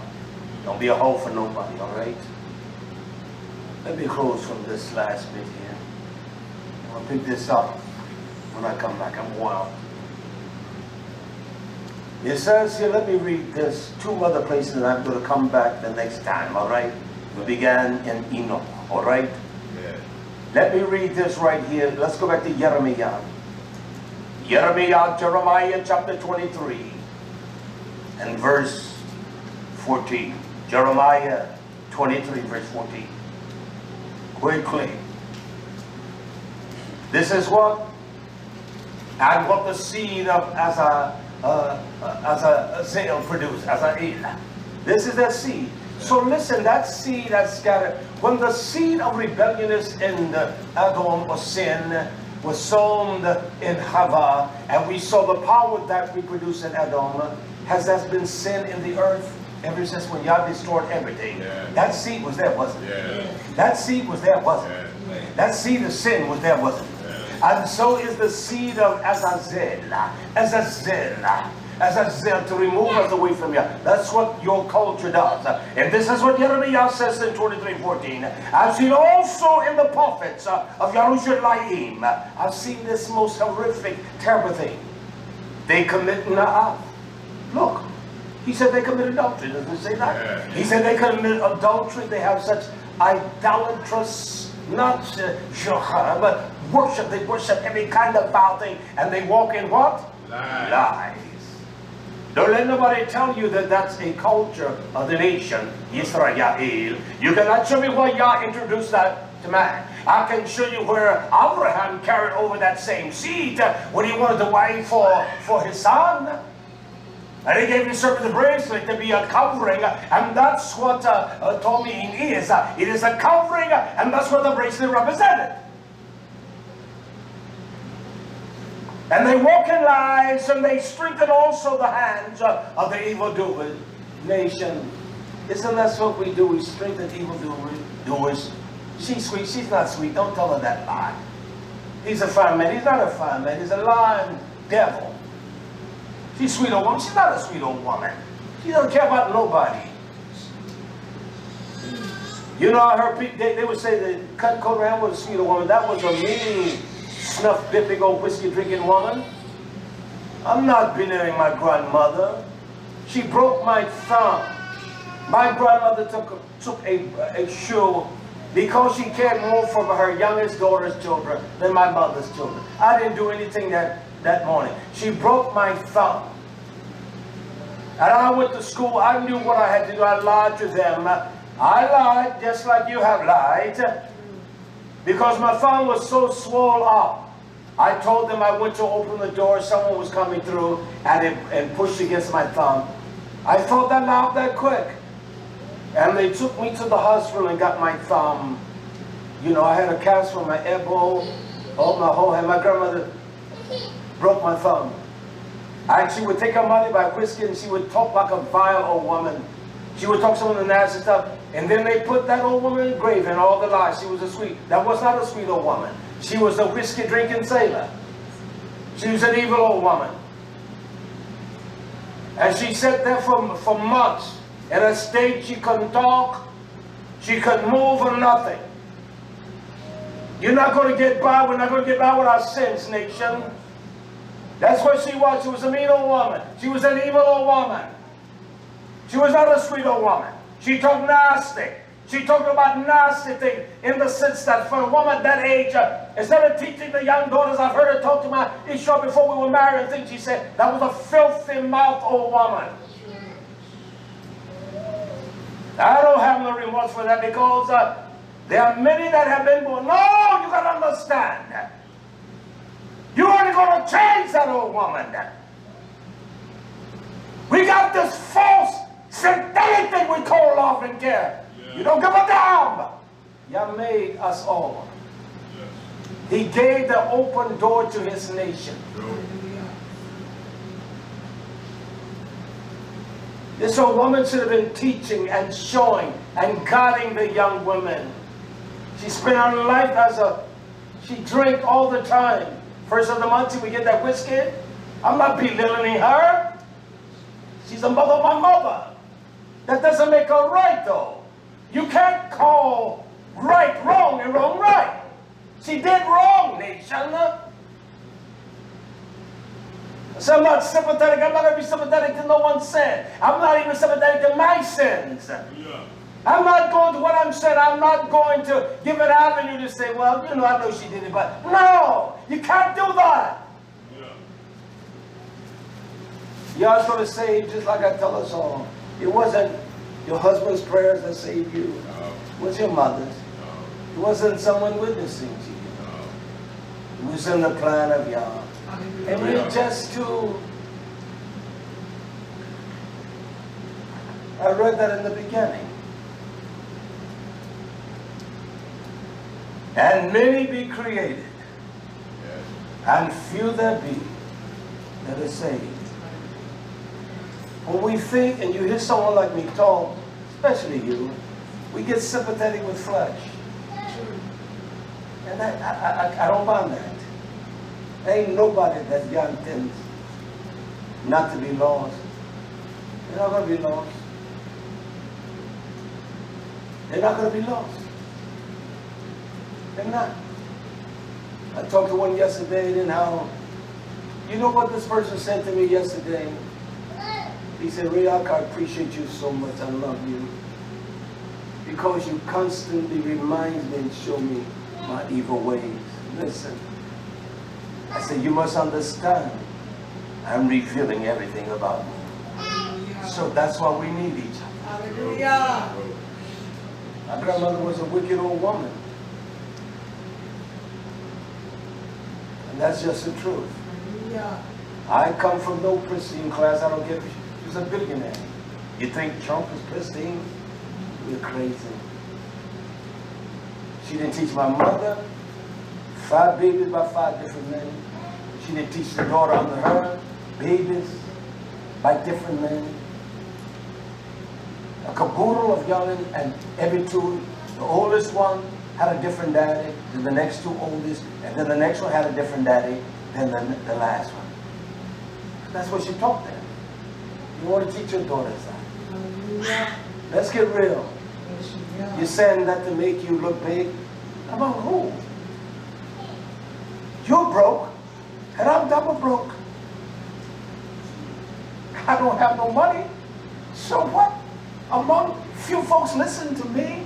I'm just showing us, YisraYah'ale, we can't do our wrong and think we're going to get by with God. We got to do it right. Hallelujah. Let me finish this up. He said they walk in lies, they strengthen the hands of evildoers, that none does return from his wickedness. You see, I can't strengthen our hands. Your culture, oh, I found out who I am. I found out my culture. You tell me in 3 months you found out everything about the culture of a people spanning all those years, spanning some 4,000 years, 5,000. You learn what culture is. You learn what culture is. You learn how to cook all the dishes from the culinary school, and just because you took culinary classes. You don't expand the repertoire of your menus until you get with masters, what they call master chefs. And you learn from that chef, and you move on, and you move on. And by the time you spend 25 years in there, you're ready to open up your own restaurant. You understand that? Come on, nation. Let's get real. And not only that, but none does return from the wickedness. They are all gone them as Sodom and Gomorrah, and the inhabitants of Gomorrah. They're those that were born under that spell of Azazel. They didn't return back to y'all, did they? They went the ways of error and of sin. And you call that culture. I'm going to close from this because I'm tired. I'm ready to eat them hungry. I want to close from Hosea. This is y'all's judgment. And I'm going to pick up the next time in Enoch. I want to read this. This is important. Hosea 14:1. He tells us, Hosea 14:1. Hear the word of Yah. You hear that? Hear Shema. Obey what I say. Let that be your first premonition to obey. Hear the word of Yah. You children of YisraYah'ale. Are we not YisraYah'ale? I am. I don't care what my sins and how egregious they are. I am YisraYah'ale. I am Yis. So he's telling you all that this messenger said today. I want you to hear the word of Yah. For Yah has a reed. He has a controversy with us. So did I not go to my case on my all of my forensic from Torah? Yeah. I have not introduced any kind of philosophy of man or myself ever. So that's what the word read is. I have a controversy. We must take this to the Torah, to the law, to the statutes, to the commands that I've written. He says, I have a controversy with you, with the inhabitants of the land. Why? Because look now, there's no Torah revelation. There's no truth. See, y'all said this, didn't he? Yeah. We believe the book by his writing, right? Yeah. Yes. He said there is not even no kindness among us. See, when we think we're righteous and we're self-righteous, we'll think we're kinder than everyone, don't we? Yes. I'm kind to everyone. And you do some little silly act, and you think that's kindness. Well, I bought them all ice cream. Well, that was the worst thing about me. We think about some little juvenile act that we're kind. Yes. But he said there's no kindness, nor is there knowledge. There's no knowledge of Torah. That's not controversy, nor knowledge of Yah in the land. Do we have knowledge of Yah in the land? Yah said it's not there. And the time of Hosea, the prophet that prophesies, then I reverberate the prophecy of that messenger of Yah. There's no knowledge of Yah in this land. There's no knowledge of Yah in your culture with your earrings and your bracelets and your nose ring. You look silly. Yes. You look as silly as they come. You call that culture that's art. What is the performance of that art? What does it induce? What does it bring about that is healthy and is strengthening or strengthen you? Tell me. Just to have an earring in your nose and say you're a slave of this world?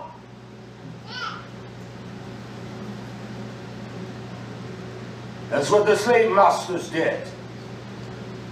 This man, they brand you that way. You think that's something new? We'll get to that in the weeks to come, all right? Yeah. He said, not only is there no knowledge of me in the land, he says, by Allah, by cursing. Were you cussing when you say, damn, now that's what Allah is? By you becoming perturbed with me and not liking what your brother, your sister says. And you build this animal spirit against them. You don't want to talk to them. You don't want to fellowship. That's what we do. I don't like the way Rayak said it. I don't give a damn. Yeah. That's what Allah is. It's not to say what there is no word. There is no word is cussing. All right. It's not that's a homogenized, made up word. All right. There's no word as that. by Allah by swearing. And not only that, but kahash, lying with liars. What is that? Is that the same as the shaka? You tell a lie now. This is what kahash is. It is so violent against Yah. You dissimulate. You cause others not to care for each other. I tell her a lie against him and his wife and cause her to spread the lie. And there's a dissimulation, there's a dissembling. That is what it is. See, you don't know. We don't speak in terms like that. And we don't know. We don't labor the study to understand the reference of Torah. I do for us. Yeah. We are. You understand? Yes. You're a dissembler. She tell her everything about her to dissimulate or dissemble her from her. And she goes and tell her everything about them to dissemble her. You never seen that before? Yeah. You weren't born yesterday, no. Yeah. There ain't nothing that's not covered in the book. And we're all guilty of it. True. Yeah. We're guilty of it. Yeah. And you think that you've shown a great compassion of love. You haven't shown no love. Because you see, you're nice, your righteousness as a nidar is like a filthy cortex of a woman. Y'all calls it nidar. So what you think you're doing is right and it's nice, it's a filthy rag. If it's not done by the way Torah, it's all wrong and evil. You think you're nice, you're not nice. Y'all told us, as much as we have opportunity, that opportunity, I'm not going to be nice. You man, get out of my face. I don't want to be around you. Get away, I'm not going to embrace you. I've done that all these years I've been here. I will not embrace you, you silly man. You stupid laugh. No, get out of my face. As much as we have opportunity, let us be there. Sometimes there's an opportunity to be at peace with a man. Just go, hold up, I'm gone, man. Just go. No, just go away now. Let me go home and you go home and you go to your dwellings and let me sleep. We'll be all right. But I'm not going to embrace you. Much as we have opportunity, let us live in shalom with every man, but especially YisraYah'ale. You won't even get mad at the wicked that defame your Abba, but you'll get mad as hell at me. That's something is sickly wrong with that. You will get mad at me. Something is in your mind.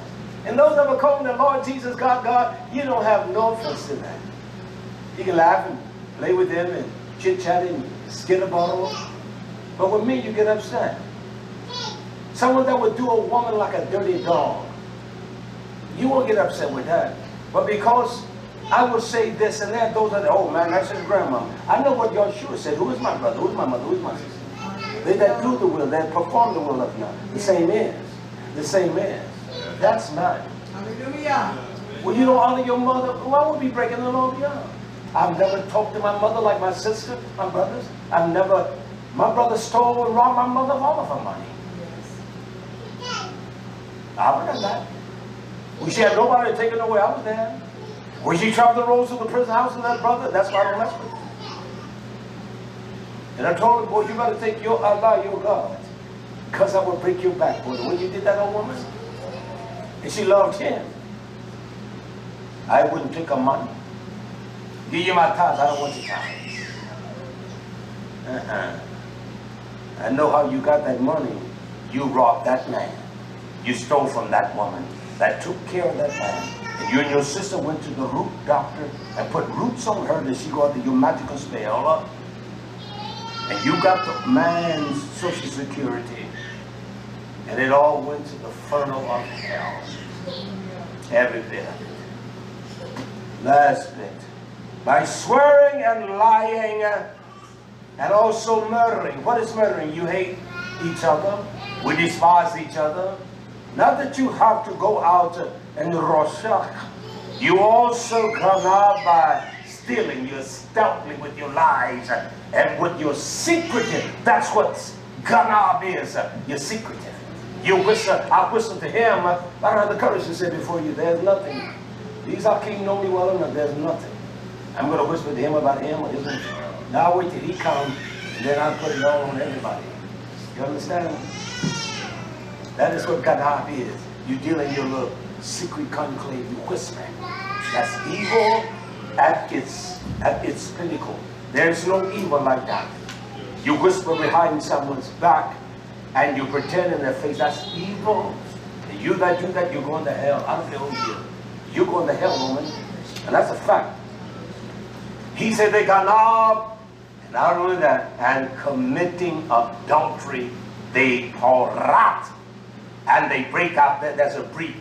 They have broken every breach of Yah. There's a porat, and then they kill one another. Bloodshed among them. I'm not here to shed no blood among us.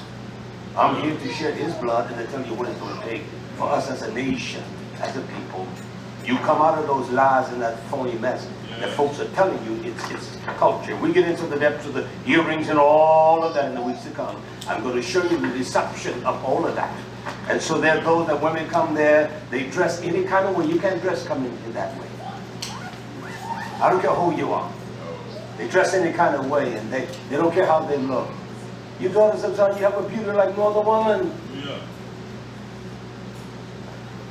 The variations of shades between you all in here. From one extreme to the other. I like his shade better than, I like that right there. Color of his shirt. I like that, man. Yeah, I like that shade. So no, I show them, look at that, you know, look at this. Well, you know, the sun burns my arms. I said, look how black that is. I said, look at this. Let me take the watch off. Do you see the difference? I said, you don't have that. That's what I said. I said, take my watch off. Look at that. That's just so light. But that right there, that's going with blackness. I like that. I've never been ashamed. I haven't been ashamed of my teeth or nothing about me. I'm what I am. And that's not my beauty. And don't tell me no damn nose ring in your nose.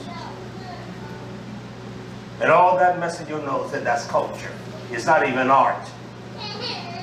It's not even art. Because if that's what you call art, then as I say, I taught the people a lie. He had rebelled against Yah. He was a watchman. You must understand he was a watcher of Yah. And he rebelled.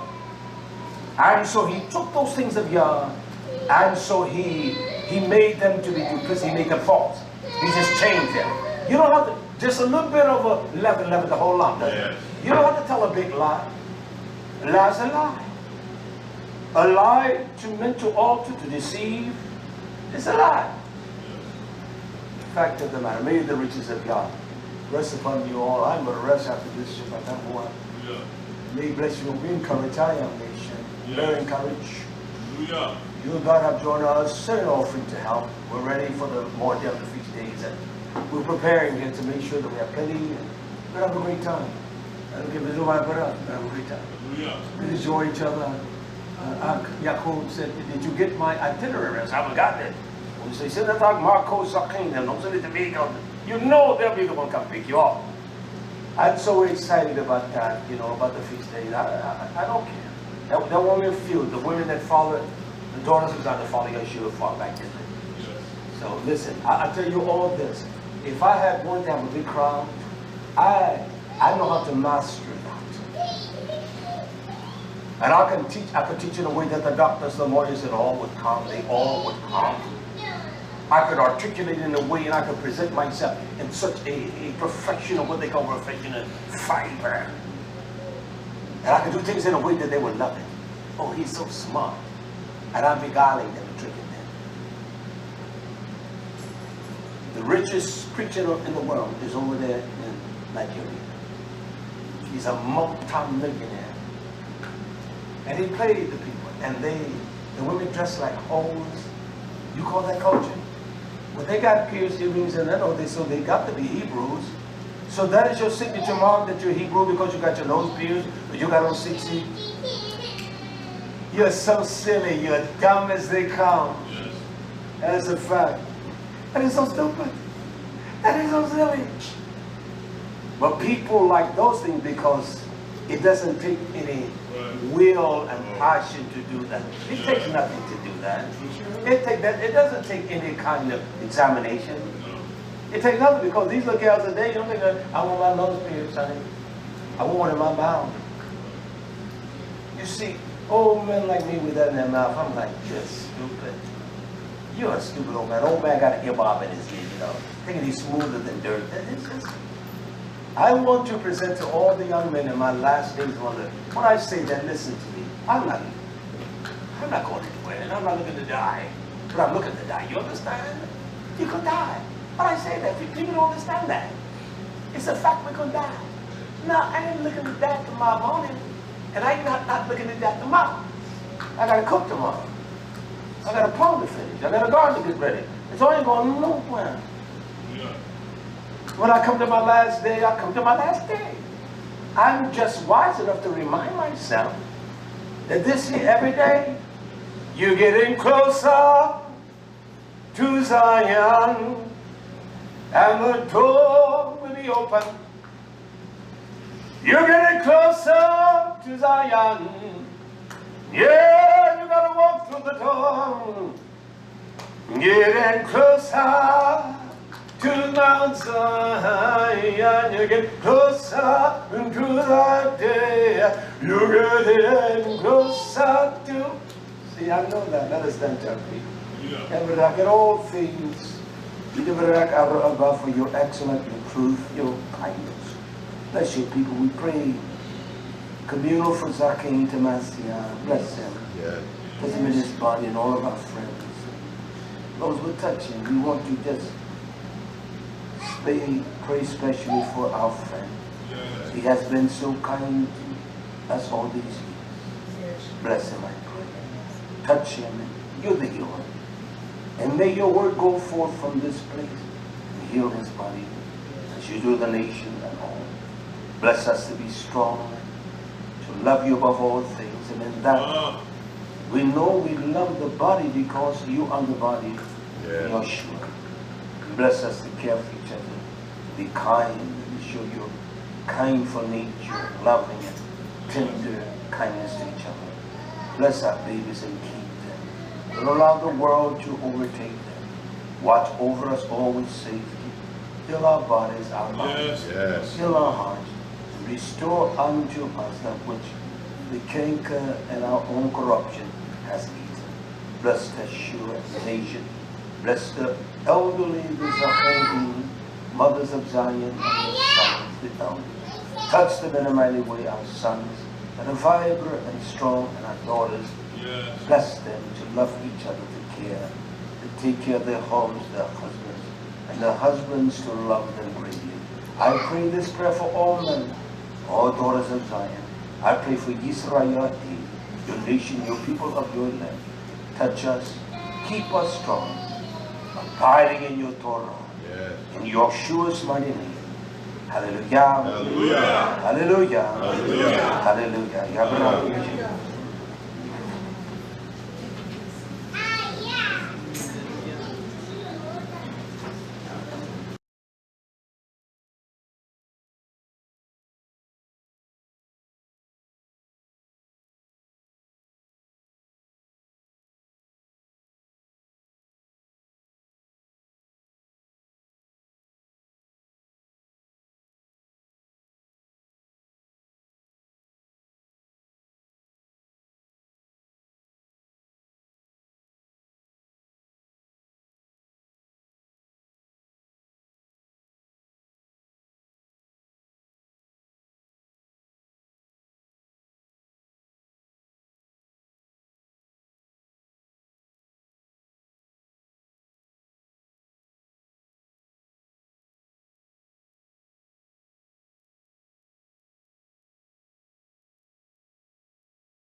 YHWH.